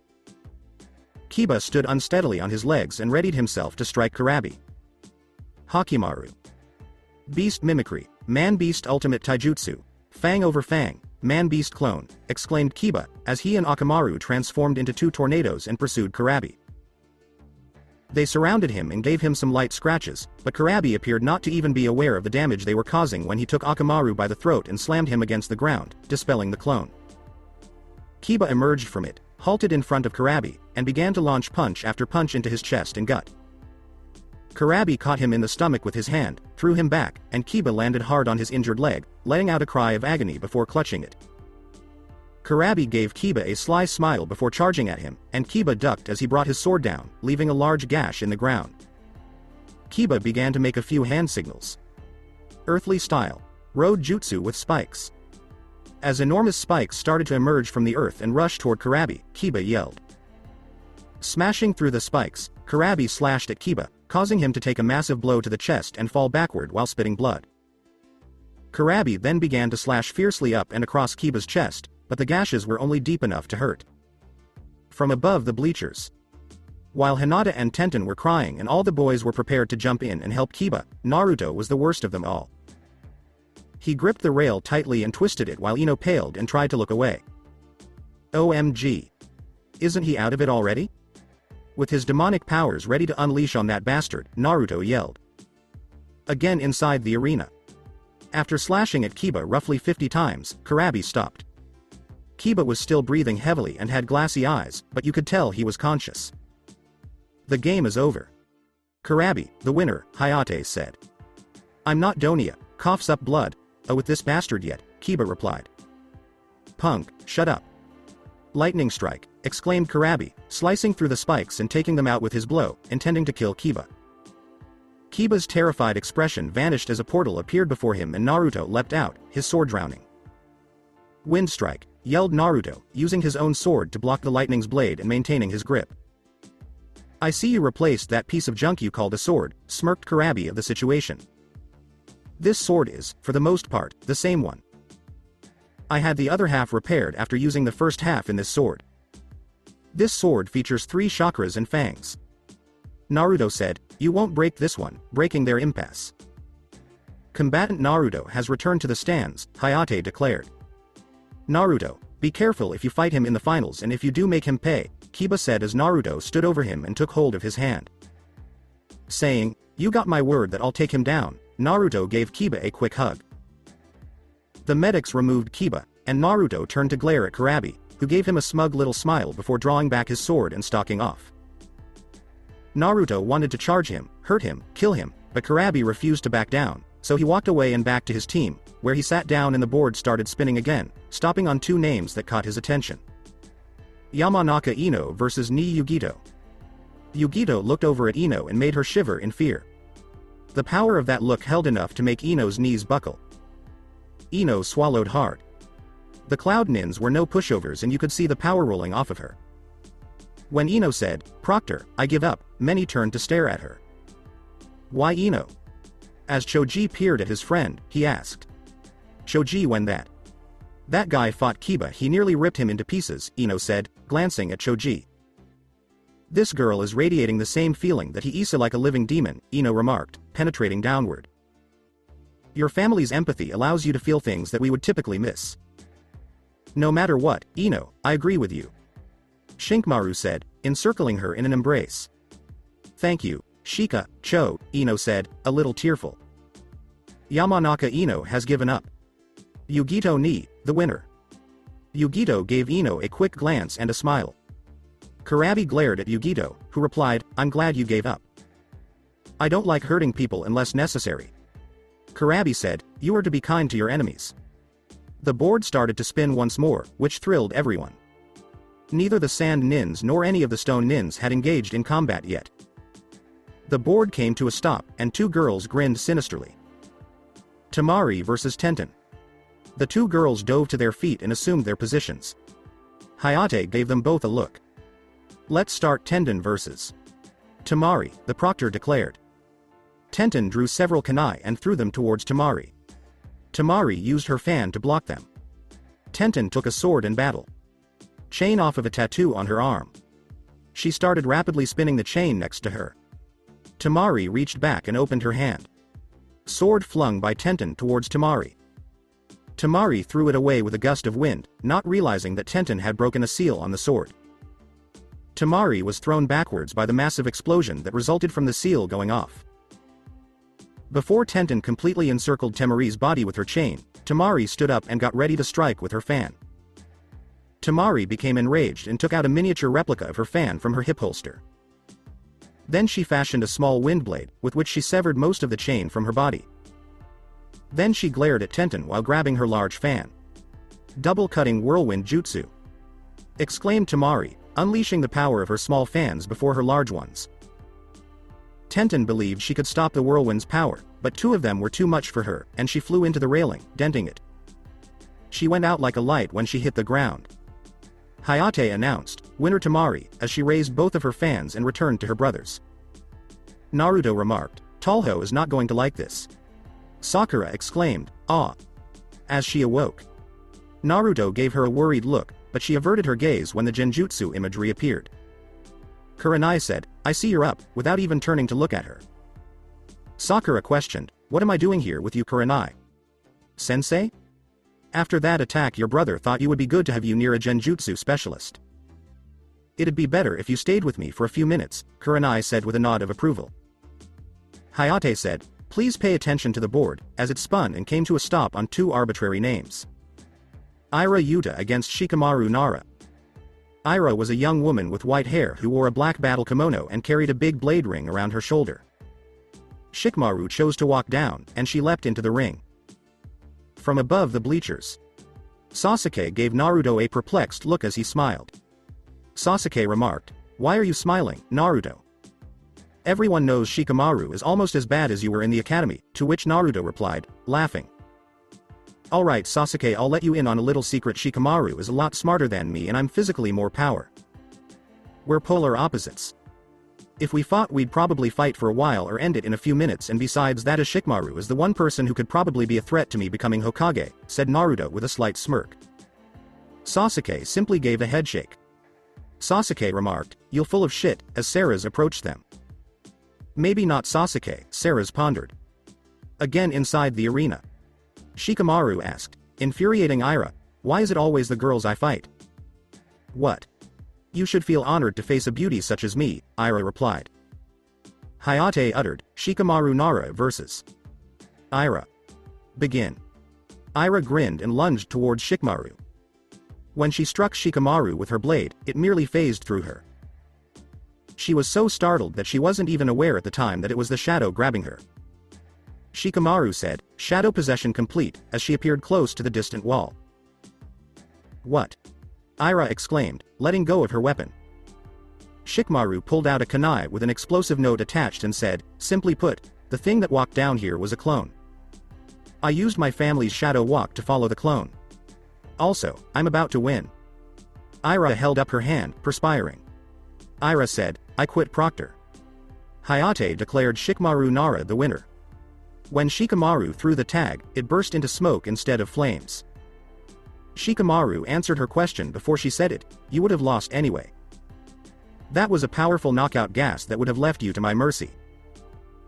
With the exception of Gaara, Yugito, Choji, Karabi, and Naruto, every genin had their jaws hanging off of them. This easygoing child won in less than a minute.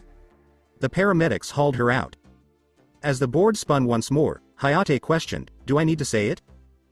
You could hear Lee and Guy calling for joy when it stopped. Gaara from the sand against Lee Rock. Gaara entered the arena via transport. "It ought to be enjoyable," declared Gaara, taking a swig from his gourd. "Yosh," Lee exclaimed as he assumed his position. Hayate uttered, "Gaara versus Rock Lee. Begin." Lee began by lunging towards Gaara and striking her in the face with a punch. Gaara did nothing but stand there. It was about to make contact when a wall of sand appeared to shield him. With a look of pure shock on his face, Lee leapt back and readied himself for another attack. He approached Gaara from behind this time, aiming for the back of his head. That also didn't work. Gaara became irritated and used his sand to slam Lee around for a short while after Lee persisted in trying to breach his defense for a few minutes. Lee managed to retreat. Guy yelled, "Lee, take them off." "But Guy. Sensei, you told me not to," replied Lee. "This is a confirmation," remarked Guy. With a nod, Lee turned over onto the statue and undid his leg warmers to reveal weights with the words guts on them. Lee removed them and let them fall. They created a dust pillar that shot up when they hit the earth.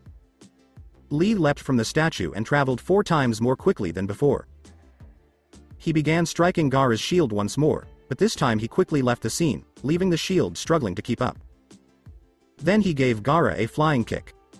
After giving Gaara a few more kicks, he moved to the back and caught him in his tape. "Primary Lotus!" shouted Lee as he spun around Gaara and hit the ground. Lee was breathing heavily. Up until Gaara began to break and crack.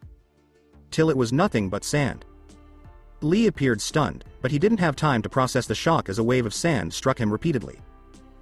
After Lee landed in the center of the ring, Gaara materialized as a sand pillar behind him and wrapped Lee up.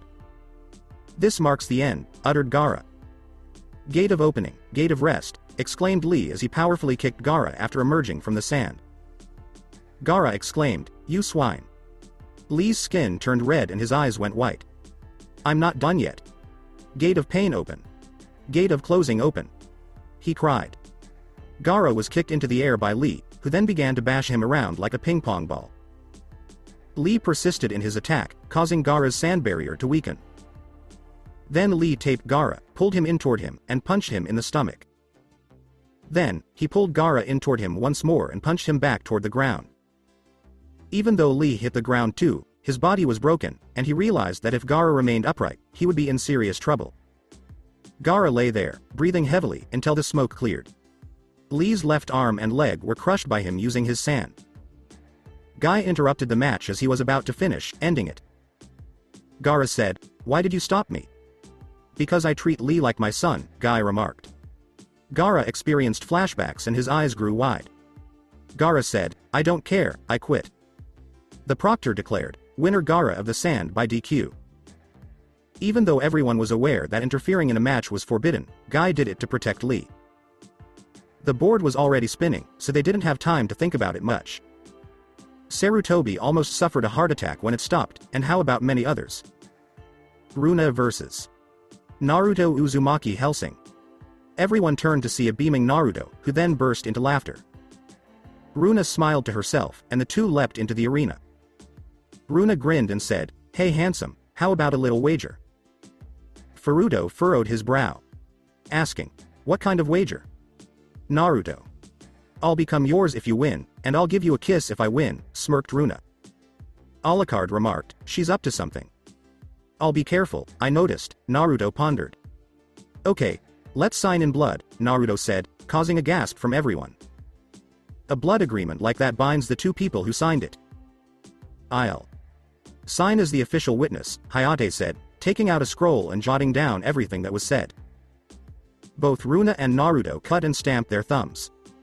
The two fighters were prepared as Hayate wrote his name. Hayate said, "Naruto Uzumaki Hellsing vs. Runa. Begin." Naruto charged at Runa first, who assumed a stance. Naruto lunged at Runa, but she caught his arm, threw him against the wall, and flipped him over her shoulder. After landing on the wall and pushing off, Naruto turned around with the intention of giving Runa a face kick. Runa lunged towards Naruto, attempting to strike him. Both of them pushed with all of their strength as they collided. Chakra appeared in a tiny crater began to form in the earth. Naruto leapt off and got ready to take on Runa. Who smirked at Naruto, skidding. Poison style. Poison fog jutsu, Runa yelled at Naruto while exhaling a lot of poison. Wind style. Vortex jutsu, Naruto declared, clapping his hands and releasing the toxic mist. Runa stopped on a horse and began to make some hand signs. Poison style. Poison Spike Jutsu, declared Runa, causing large spikes to begin flying in Naruto's direction. Naruto ran through his own hand signals, dodging them and grinning. The spike was destroyed by Naruto's wind-style air bullet jutsu, which involved firing 3 air bullets. It was evident that the spikes were hollow, and they would release poison when they came into contact with blood. Runa abruptly stopped, lunged toward Naruto, and began to kick him a few times. Runa ducked under Naruto's blocking and countering maneuvers. Runa and Naruto both received fortunate hits, but they were merely light strokes of grace. After taking a kick from Runa, Naruto attempted to stab her in the chest using a kunai. Naruto coughed as Runa turned into a green mist after being struck by the kunai. Runa exclaimed, "Too bad that was my poison clone. Why, you naughty boy. Already trying to touch my chest and we haven't even found a bed yet." Naruto then erupted in smoke. "A shadow clone babe. Just one of my many talents," Naruto uttered as he made an attempt to strike her with a backhanded blow. Naruto retaliated with a punch to the chest, but Runa dodged under it and kicked him in the side. They both had to step back and just smile at one another. From above the bleachers. "What the fuck is that all about?" "Although this battle is intense," Sakura said, "so far they're having fun." "That's because they aren't fighting seriously right now," a woman with a face resembling sexy jutsu from Naruto, who was as tall as Kurenai, said, wearing blue pants, orange shirt with black armor over it, long red hair, and green eyes. "Please pardon me, but who are you?" questioned Kurenai. "Namikaze. Kushina Uzumaki." The woman said, "I'm Naruto's mother, and I heard he was fighting." One thought was on the minds of Sarah's, Shizune, Haku, Kurenai, Anko, Ayame, and Hinata. Damn it. I have to pass through her in order to reach Naruto. Kun now. Yoko, though, was perspiring profusely. Kushina approached Yoko, who was standing next to Kakashi, and she said, "I'm dead." "Pardon me, but are you saying that you're dead?" Kushina inquired, feeling suspicious. "Well, it goes like this," Yoko remarked.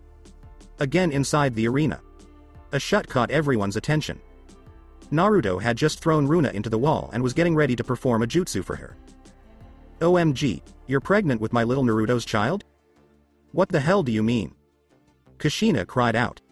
Naruto was stunned. At the arena, Naruto was stunned. His Yoko was carrying his child at the time. Not that he was able to think clearly for a minute. That was simply too wonderful. Runa was able to correct herself as a result and slammed him against the ground. Before propelling herself into the air, landing on his chest, and causing a tiny crater in the spot where Naruto was. "Pay attention to me and not the woman carrying a baby," Runa said.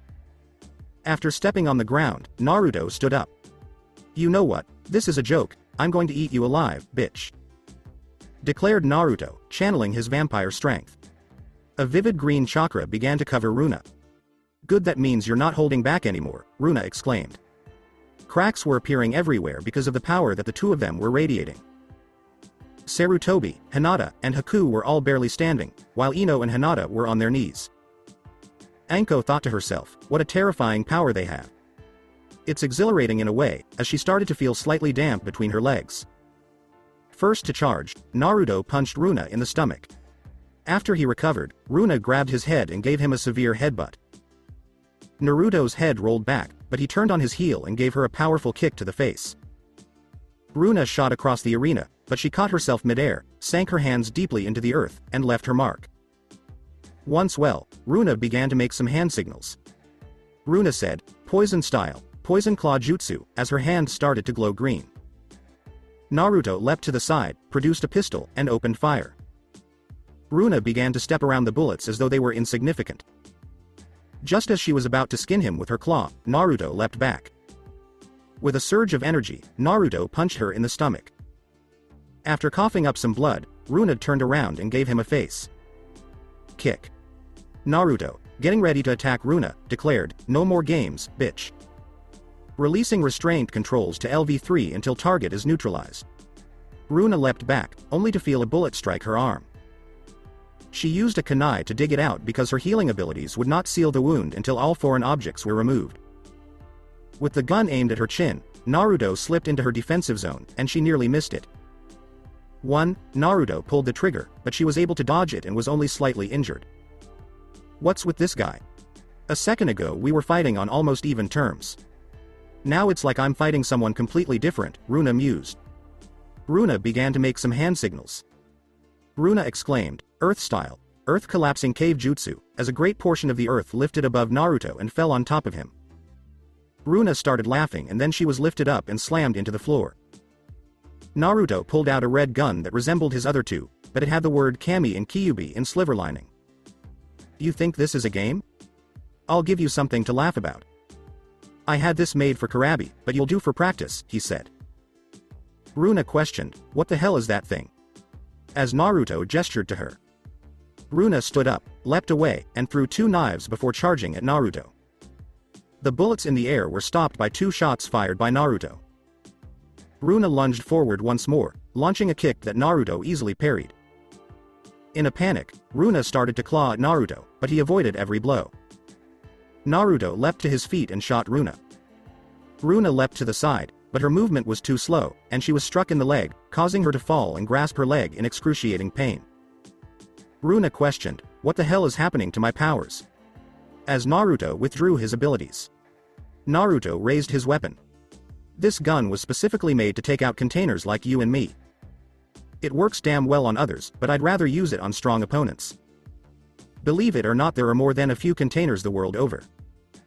I'm not sure how it works, just knowing it does makes me feel better, said Naruto as he gazed at Karabi with fiery. Hayate declared, winner Naruto Uzumaki Hellsing. Kushina exclaimed, that's my boy. As Naruto materialized next to her. Excuse me, miss, but who are you? Naruto questioned, giving her a familiar look. Kushina grinned. I'm Kushina Uzumaki. Namikaze, and I'm your mother, Kushina said, wearing a typical Naruto smile. After being startled, Naruto soon recovered his reputation. Naruto remarked, I feel like I'm going to have a huge ass headache when this is over, only to receive a hard headshake in response. Naruto said, oh. What was that for? Kushina said, don't you curse around me, young man. You know what, fuck it. Head to the board, Hayate uttered while attempting to contain his laughter at Naruto. Once more, the board whirled and settled on 2 arbitrary names. Hinata Hyuga versus Neji Hyuga. They both descended the stairs and got ready for combat. The combat was swift and uncluttered. It was over after 5 minutes of duration. Though Hinata lost that match, they managed to inflict some damage on Neji. The following fight pitted Sound's Choji against Jiboro. The fight was more akin to a wrestling match than a duel between 2 ninjas, but Jiburo's chalk slam to the floor caused Choji to lose. Sai vs. Vargo was the next fight. The match moved quickly because all Sai had to do to force Vargo to submit was send in a few waves of his ink painting. The final matchup featured Kunkoro and Lisa from Stone. As they both forced the other into submission, the fight was pretty dull. The altercation had ended. Hayate said, that's it for the preliminary round. Will all the winners come down here? And one by one, they did. Following their descent, Anko distributed a box while Ibiki called out names. Anko winked as she walked by Naruto. Alright, going from right, give me your numbers. Don't bother with the names, Ibiki replied. Naruto asked, what does it take to be number 1? 4, Jiboro said, crossing his arms. 3. I'm not fond of that number, Yugito muttered. Gaara said, I'm 2. Neji said, fate has given me 10. 8, Shikamaru uttered. I'm 11 players, a smug Karabi remarked. Drawing on a piece of paper, Sai remarked, I'm 5, a lovely number. Tamari said, I'm 12.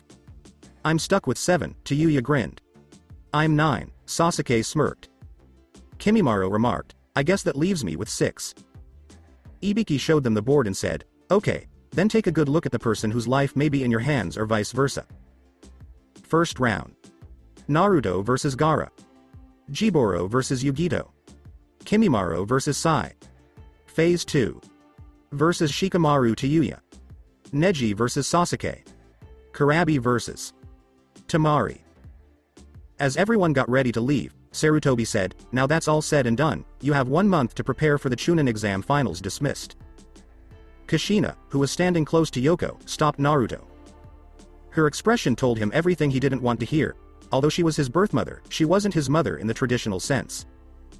Kushina said, "We need to talk," as the group left. Sakura and Yoko, who were both on board, decided to step back, figuring that joining them now would only stoke the flames. "Would you like to visit the hot springs?" inquired Sarah's. "Lead the way." Sakura said, "After my fight, I think I need it," as Anko made the decision to go with them. In the apartment of Naruto, Misato was bored. She was reading a 300-page book that her father had written for her before he disappeared into the forest. She had spent a good month working on it, so she was required to read it, even though this would be her 18th reading in as many weeks. Raisin and the others were at school, and Misato had the day off because her teacher was sick. What time will San return home? Misato thought. Just as expected, Naruto entered the room, and Misato jumped off the couch to give him a hug. San, this is your home, Misato exclaimed, grinning broadly. Naruto grinned and gave her a head pat, asking, "Hey Misato. Chan, how are you today?" As Naruto picked her up, she asked. Misato said, "I'm good too." San, as Kushina entered. "Who is she too? San?" Misato inquired. "That's your Chan, Yoko smirked and said. A twitch appeared in Kushina's eye. "I'm not old. I'm only 32 years old," Kushina remarked. "Amazing. Chan appears extremely attractive for her age." Kushina's face began to flush. "Cute lil 7-year-old or not, I'll give her a spanking she won't forget," Kushina was thinking. "Yoko told me to go to your room and sleep." Just as Misato was about to object, she was struck by a sleeping genjutsu, which caused her to enter a tranquil dream state. She was caught by Naruto, who carried her to the back and placed her down. Upon his return, he took out a toothpick and sat on a couch. Kushina was seated across from them, and Yoko was seated next to him. Kushina began, "Naruto, why are you like this?" But Naruto interrupted her. At the end, Naruto used his demonic voice to ask, "I feel that you should answer my question first.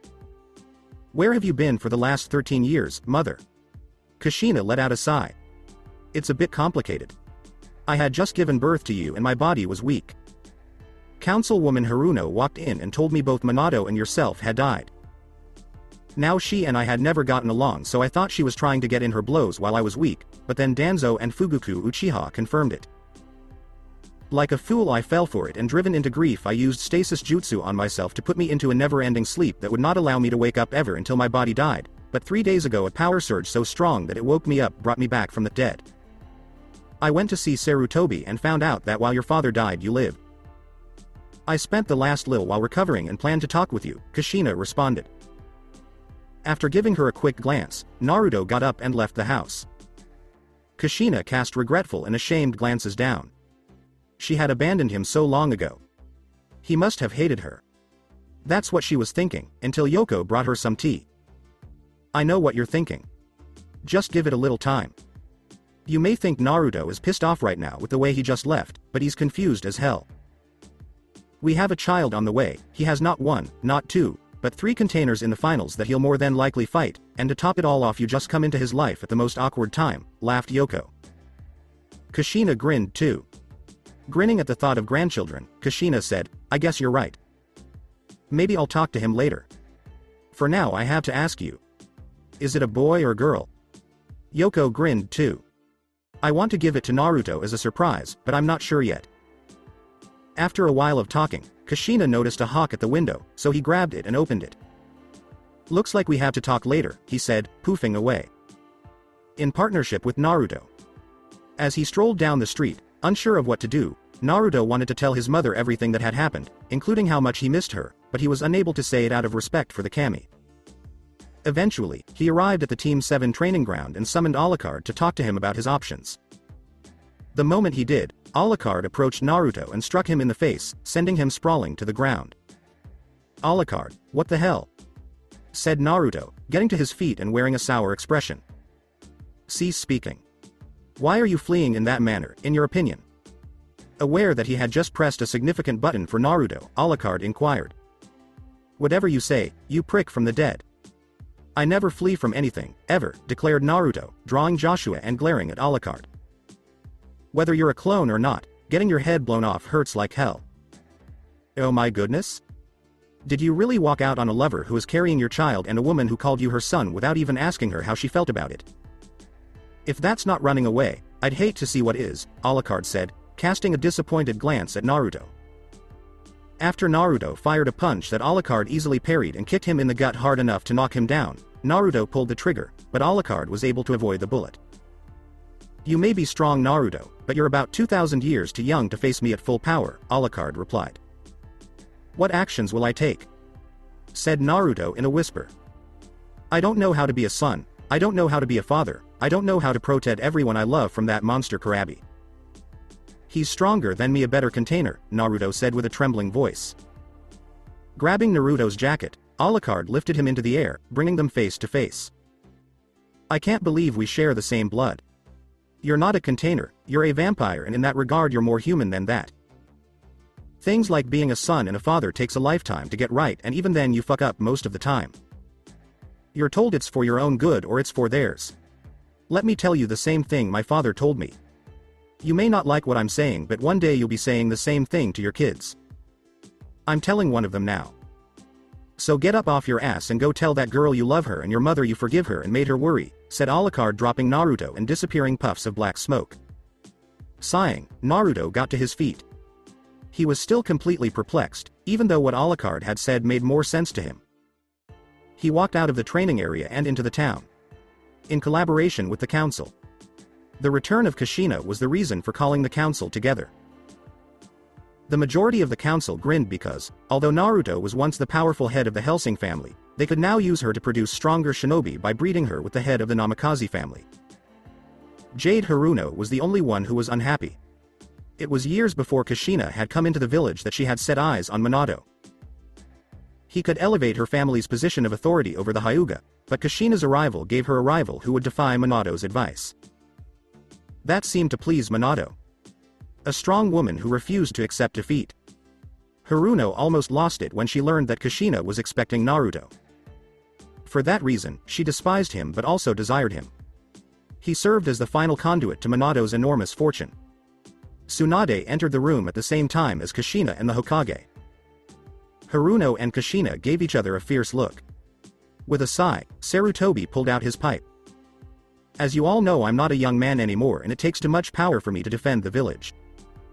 So at the third round of the Chunin exams I'm stepping down, Sarutobi announced. Kaharu grinned and asked, will you finally join us on the Elders' Council, old friend? Satobo grinned in return. Yes, I will, Sarutobi replied. Oh no, this might not be good for our plans, Danzo thought to himself.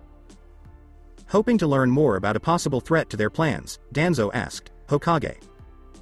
Sama, who will be replacing you? Tsunade here is taking up reins as the deputy Hokage as well as heading up the medical training while Shizune and Rin handle the major medical facilities. Kushina here will be the 5th Hokage after I step down, Sarutobi said. Danzo and Haruno both slightly paled. Even though Kushina wasn't as quick as Minato, she still had a fierce title. Kushina of the Red Ocean was who she was. She was given this nickname because, although she was nearly as skilled at water jutsu as the second Hokage, hers was always a blood red color when she used it.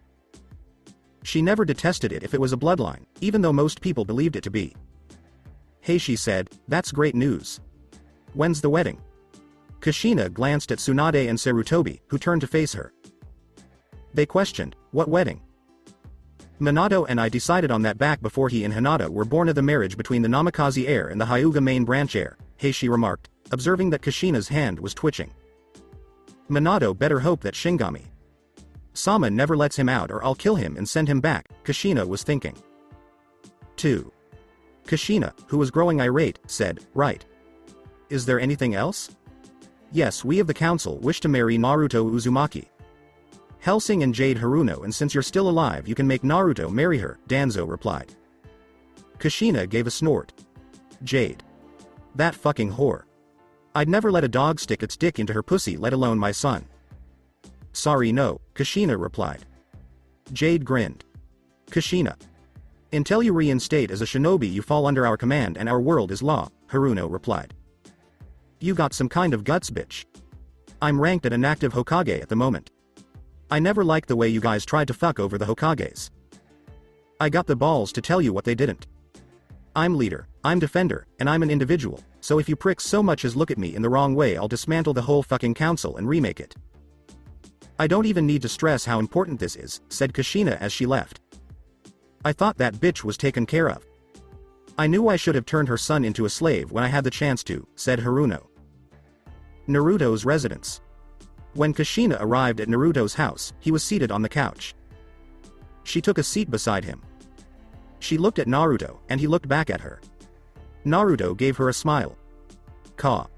San, Naruto said, embracing her. Naruto sobbed as he said, I don't know how to be a son. I've lived a life alone all this time. I can only be the person I've been. Back hugging Naruto was Kushina. Kushina remarked, that's all I can hope for Naruto. Chan in the end. Thank you, San, Naruto uttered. Make no mention of it. What's this I hear now, that you and your sensei are sleeping together? Asked Kushina as Naruto began to lose consciousness. How did you learn about that, Naruto gulped and asked. Well, a little dog told me, Kushina smirked, gesturing to Naruto. At least now I know where I can get it. Naruto thought, I might have to kill Kakashi later. Misato simply walked in from the back after letting the genjutsu wear off, and although she was wary of Sakura and Runa, she still accepted their presence in the house. For the night, for this moment in time, there were no battles, no worries, just family, and everything was right in the world. Before he could respond to her, Raisin entered the house with Sakura, Shizune, Yoko, Sasuke, Ceres, Runa, and Kiba. With Jiraiya, Rin, and Tsunade. Jiraiya was staring at Tsunade after extinguishing his cigar and asked, well, what are we going to do? As Jiraiya placed the stub in the tray, she remarked, we all know that the council is planning, but we're still short on information. Pulling out a slip, Tsunade gave them to Jiraiya, saying, Jiraiya. Sama is right about that much, Rin said. The names of 40 other ninjas, including Ibiki, Anko, Yugito, Kakashi, Sakura, Sasuke, Kiba, and Asuma. This Tsunade, what the hell is it? Inquired Jiraiya, but Rin provided the response. Those are the candidates to join a new Konoha unit, Rin said. Which unit is that? According to Jiraiya, the council has not made any announcement regarding the formation of a new shinobi unit anytime soon. This unit operates independently of them, which explains why. This is the roster of individuals who possess the necessary qualities to join the Hellsing organization, Tsunade remarked, sipping some sake. Naruto's dwelling. When Naruto opened his eyes, he discovered he had dozed off on the couch. Misato and Raisin sat in his lap, Yoko was on his right, and Ceres was on his left. It looks like Sakura, Runa, Chan, and San are sleeping. Using the substitute jutsu, Naruto created a clone and then emerged onto the rooftop. He noticed Runa there when he arrived. She was wearing a different outfit. Her headband was the only item missing from her outfit, which included a black long-sleeve shirt with slits in the upper sleeves that hugged her body, blue jeans, and sandals. She turned to Naruto and smiled as he was about to approach her. Runa said, "Hello Naruto," as Naruto sat down at the edge of the roof. Naruto inquired, enjoying the view, Runa. "Chan?" Runa grinned. "Yes, Naruto. This place is very different from stone," Runa remarked. Naruto gave her a glance. Naruto inquired, "What do you mean?" Runa's grin vanished. "In stone, you can own slaves if you are wealthy enough. I used to be a slave. The Tsuchikage daughter received me as a gift. I was always being used by that bitch."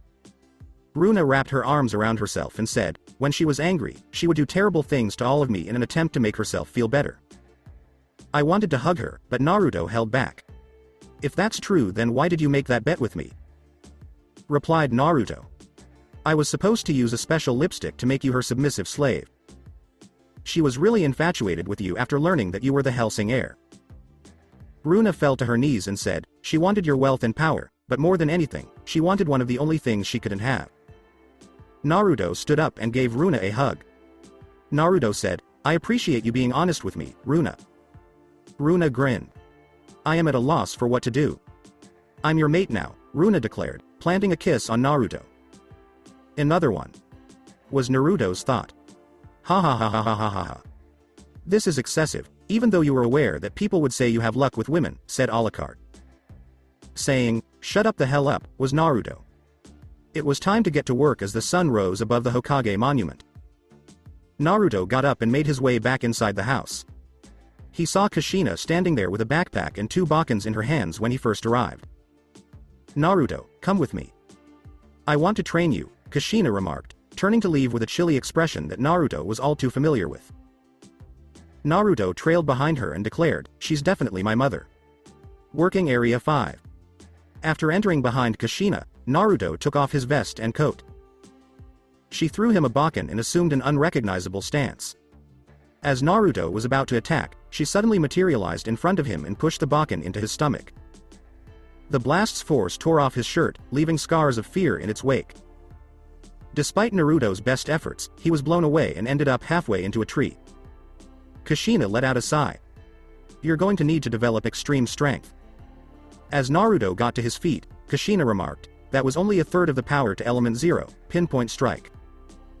If that was what it could do with a baken, imagine what a real sword would do." Glancing at his mother, Naruto inquired, "What happened?" "This maneuver involves some complexity. This is how it is. It takes a large chunk of chakra, twirls it around, and builds it up to the brink of explosion at the tip." Naruto nodded as Kushina said, "It can remain like that for a while, but eventually you have to discharge it." Just as Naruto was ready to reply, "Naruto, the old man promised to find you here so we could go training." "Hey, Naruto." "Oh my god." Jiraiya backed up as the woman closed in on him, saying, "Hey Kushina." "Kushina mi arrow." "Sanin, don't hey. I still don't feel like I should have forgiven you for watching the girls in me before I became pregnant with Naruto. You're lucky that Minato wanted you to attend our wedding. Otherwise, I would have killed you. I'm making it up to you now." Konoha's secret jutsu. 1,000 years of pain, Element 0 style, Kushina thundered, sending him flying into a tree with her sword. Kushina said, "Well, now that that's out of the way, let's get to training," but Naruto interrupted her by creating a clone using Alucards. "This is Alucard, San. Alucard, this is my mother. He is my ancestor," Naruto uttered as Alucard bowed. "Madam, you've charmed me. Now, on to a more significant issue. Given that Naruto must defeat 3 opponents in a row, we ought to begin training him right away," Alucard stated. "He is correct." Alucard produced a sword, Kushina unlocked a straight sword, and Jiraiya stepped into a stance. "First of all, I'd like to see how you do against 3 cage-level enemies," the man said. Smirking, Naruto pulled out his gun. Naruto remarked, "This should be interesting," as the 4 of them charged. Time jump at the month's end. Naruto stood outside staring at the moon in the utter darkness. He let out a sigh. He was going to fight for his life tomorrow. In her current state, Yoko would appear weak in front of the 3 people he would almost certainly fight. Although it was not in any way sexual, Yoko was furious to learn that Naruto had become more intimate with Runa and Shizune, marking both of them. Over time, as he grew closer to Ayame, he noticed that she blushed and that Yoko was eager to hurt her. Naruto was informed by Yoko that her pregnancy would only last 4 months. Naruto grinned, knowing that shortly after turning 14, he would become a father. As Naruto reclined and prepared to fall asleep, he sensed 2 arms encircling him. It was Yoko. "Hey, sweetie. How dare you?" Yoko asked, planting a kiss on Naruto's lips. Naruto rubbed her stomach and said, "I'm thinking about my future." "Our future. Our child's future." Yoko grinned. "The little one is doing well, but that's not why I'm up here," replied Yoko. Naruto grinned and said, "Oh, and why is that?" "Have faith in your own abilities and self." The Naruto-kun. Don't trust the idol that the children see. Don't trust the brother Sakura believes in. Don't trust Kushina. San's son. And don't trust the lover that I believe in. Have faith in the Naruto that you envision, Yoko exclaimed, prompting Naruto to smile. Yoko-chan, you're right. Naruto stood up and said, "I'm going to fight like I always do and win." Yoko grinned. Yoko thought, "That's the Naruto-kun I know and love." The following day, Kushina showed up beside Sarutobi and waited for the exam to begin. Every fighter, with the exception of Sasuke and Naruto, was down in the seichim. The cage and the Raikage stood on either side of the Hokage. The Raikage remarked, "Hokage Sama, it's good to see you." A big man with quick movements. He had Karabi's appearance. Saying, "Hello, Raikage." "Sama, Kazekage." "Sama," Sarutobi spoke. "Hokage." "Sama, stop it. I'm too young to be viewed as your equal in any situation, not even combat." The Raikage, too, remarked, "After all, the yellow flash used to kick my tail every time we met during the war. I recall the war as well. A terrible moment, but we can move past it," the Kazekage remarked. "You're right. Enhancer Jutsu," Sarutobi uttered. "Please pay attention. I must make a declaration." Sarutobi took down a pair of Hokage's robes and sat down, saying, "I will be stepping down as Hokage this instant and Kushina Uzumaki will be taking my place." While many were saddened to hear that, the Kazekage was afraid. Any day of the week, the woman standing next to him could kick his ass and still have something left in her. In conjunction with others, Sakura, Haku, Yoko, Rin, and Shizune were seated alongside Sarah's on the stands. Concerned about what would happen to Naruto during his battle, Shizune asked, "How do you think Naruto Kun will do?" Yoko grinned. "He knows Naruto will do something enjoyable." The arena darkened, with a tiny spotlight emerging in the center. Standing there, holding a gator, was Naruto. He began strumming a few strings until he established a steady rhythm. The next thing you know, a few individuals show up and start to play a few different instruments. A few girls began to cheer and many people clapped, but both Yoko and Sarah's heard things in the song that Naruto had hidden for years. Shizune, Haku, Sakura, and Rin were close to tears hearing the sadness in Naruto's voice. Up in the cage stands, Kushina was mixed between burning rage, sadness, and shame. Rage because of all the things the village had done to her son in her absence, sadness because her son was sad, and shame because she had let herself be tricked by the council into believing her son was dead and going into deep sleep. Back to Naruto. After a brief pause, Naruto began again. With the girls. Yoko was crying heavier than all the girls in her little group because she was responsible for the bad things that happened to him in his life. The beatings, the times when he was shunned and picked on by the adults and the kids, and the times he was sold the worst things at outrageous prices. No matter how many good things she did for him, she felt that she could never make up for the bad that had happened to him. She grabbed her stomach and started to cry. "I'm sorry, Naruto." "Kun," said Yoko in a quiet voice. Back to Naruto. Yoko. "Chan, I can feel your emotions, but hang on for a few more seconds," thought Naruto. When Naruto halted, the clones vanished. With a bow on his head, Naruto approached the fighters. Smirking at Naruto was the new guy with the headband tied back and a senbon in his mouth. That kid made a really impressive entrance. "Genma, I am the proctor for the third exam.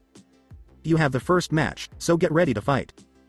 "Genma, you're a leaf ninja, and that Gaara guy is no joke."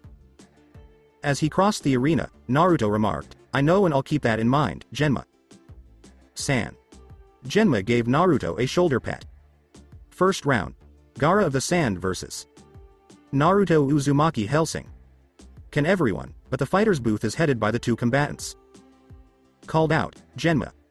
When it was just Naruto and Gaara, they stared at each other as everyone ascended the stairs. Naruto in his shades and hat, and Gaara with his arms crossed. Gaara's eyes went narrower. Gaara felt the sand begin to whirl around her like a furious typhoon. "Your song resonated with me and had a lot of truth in its lyrics. But I'll tell you this, I won't be merciful to you, regardless of what you say," Gaara said. Naruto pulled out a sword. "That's okay, I didn't think you would anyway. I won't give it my all, but I also won't hold back," declared Naruto as he took a position. They both began to emit a great deal of power, easily reaching the level of the cage and beyond. They were radiating so much raw power that many were beginning to perspire. Their expressions said everything. "If you don't want to die, stay the fuck out of the way." "Let the Chunin exam combatants begin," Genma declared, before vanishing and then resurfacing beside the cages. The cage said, "Get yo ass back down there and call the match. If you believe I'm going back down there with them, you're more insane than a bull seeing red." "They are exhibiting insane strength," Genma scowled at the cage. "Indeed, cage. Sama. When given the chance, those two boys could probably defeat us," Raikage remarked. "Maybe," Kushina replied, hoping her son possessed the abilities to support such a strong position. Below in the arena. Naruto lunged towards Gaara, unleashing a sword. After Naruto's blade was blocked by the sand, he leapt over Gaara and launched a strong kick that launched the sand skyward before attempting a second sweeper strike with his sword. Gaara swung a good amount of sand at Naruto, who dodged. Naruto leapt back and straightened up. "Your powerful self, Gaara. As things stand, this will take place for roughly 3 days, so I'd prefer to finish it quickly," said Naruto, snatching the jackal and spinning it. "Any restrictions?" asked Gaara, who didn't want to take any chances with his father in the arena because he knew that even at maximum, there were still 8 people there who could kill him. "Just try not to let your powers get too wild, and in the event either of us gets to out of control, the other wins by default," stated Naruto. Gaara's left arm transformed into a big paw made of sand. "I concur," Gaara remarked, sand-style, paw-crushing jutsu. Naruto leapt back and began making one. Handed hand signals as Gaara's sand arm shot out. "Water style. Giga Water Cannon Jutsu," Naruto declared, launching a sizable water ball. When the ball struck Gaara's arm, it mostly turned to mud. Gaara severed the limb and regrows it, but this time with razor sharp edges. Naruto was having a hard time dodging Gaara's powerful blows as she charged at him. Naruto leapt on a jab that Gaara's right arm had delivered, flip. Kicking the man. Gaara's hand went through the ground as he skidded back from the force of the kick. As Gaara was being stopped, Naruto began to gather his chakra. "Uzumaki style, whirlwind kick," Naruto exclaimed as he kicked out his foot, blasting Gaara with wind. He then turned around and kicked out again before leaping into the air and delivering his final blow. Gaara was struck by 3 different projectiles that caused his sand shield to tear apart. One hit him directly in the chest, another sent him flying back. Naruto prepared his sword and lunged towards Gaara. After getting to his feet, Gaara was able to sever Naruto's chest. After being shoved back, Naruto seized his chest. Naruto snarled at Gaara and began a new series of hand gestures. He shot a ball of fire out of his mouth, striking Gaara's arm and shattering it like glass. With a glare in Naruto's direction, Gaara formed another arm out of sand and added another blade to it. "You're becoming really bothersome," Gaara yelled, "I'm killing you right now." Gaara launched a furious attack on Naruto. Even though Naruto avoided most of the damage, the fight was far from over. With his sword ready, Naruto lunged toward Gaara. Before lifting him up and slamming him once more, Gaara blocked, grabbed Naruto's leg, and slammed him into the ground. "That had to have hurt," Alucard remarked, amused. Naruto declined to reply. Naruto sheathed his sword and his dark aura appeared. "Releasing control restrictions to level 5 until target is incapacitated or neutralized," he said. Then he pulled out Jackal and Joshua. Then, turning around, Naruto discharged both of his guns twice. Each bullet struck Gaara in the chest before falling to the ground and creating wide fissures in the armor. A few fragments disappeared. Gaara released Naruto. Naruto leapt to his rear and pointed at Gaara. With his improved vision, he targeted Gaara's bare chest. He crossed his weapons and fired away. Gaara's sand arms fell away as he yelled in pain after the shots hit him. He felt the wound with his left arm. "My blood. It's my blood. Damn you, Uzumaki!" exclaimed a furious Gaara. Since the clips were unsealed, Naruto threw them out, slammed a new one into each, and cocked it back with his teeth. "I would rather you referred to me as Hellsing Gaara," Naruto smirked like Alucard. Gaara created a small eye above the sand that surrounded him like a big orb. Naruto scowled in response. This implied that Naruto would find it challenging to enter. Both of the clips that Naruto fired at it bounced off. With his 2 guns holstered, Naruto took the red one out. "Gaara, this gun had no name when you last saw it. The boys Joshua and Jackal are new to you. Let me introduce you to Lady Julie," Naruto said, pulling on the trigger. The bullet exited the shell, but not before striking it with such force that it almost tore a large hole in it. Another shot from Naruto struck the exact same location and caused it to open up. Something appeared to be blasting through the back and striking the wall. It was a tiny one. Tailed demon when it stood up. "You are going to receive yours, Uzumaki.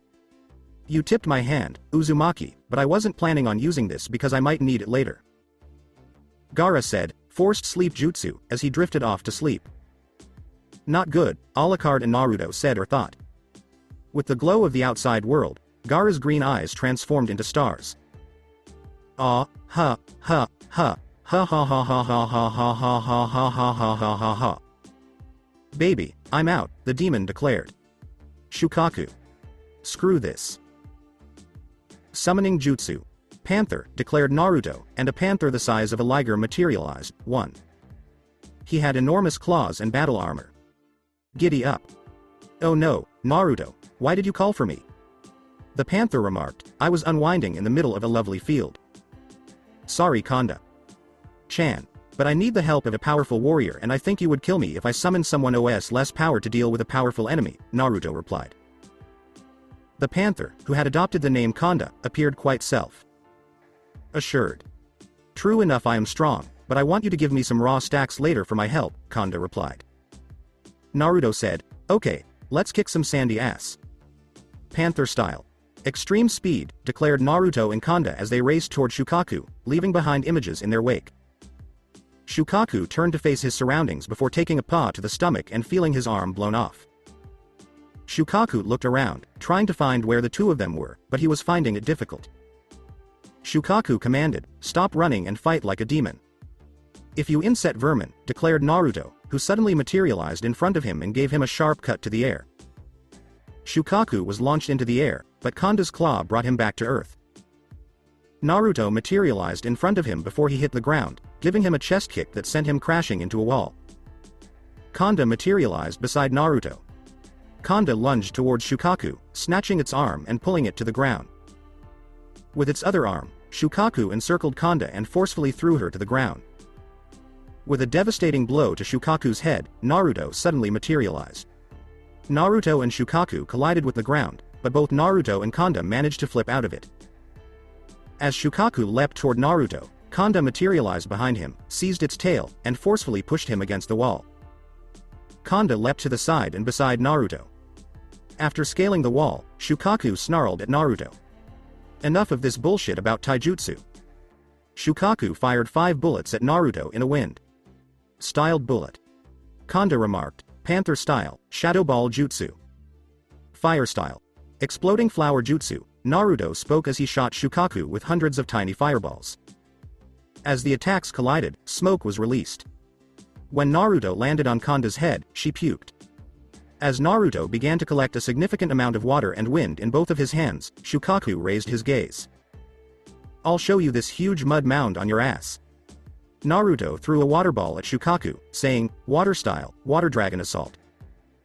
Shukaku was struck by the ball, which softened and turned his body into mud. Kanda said, Fire and Wind style, Hot Ash. Yelling, Wind style, Rushing Wind Jutsu, Naruto said.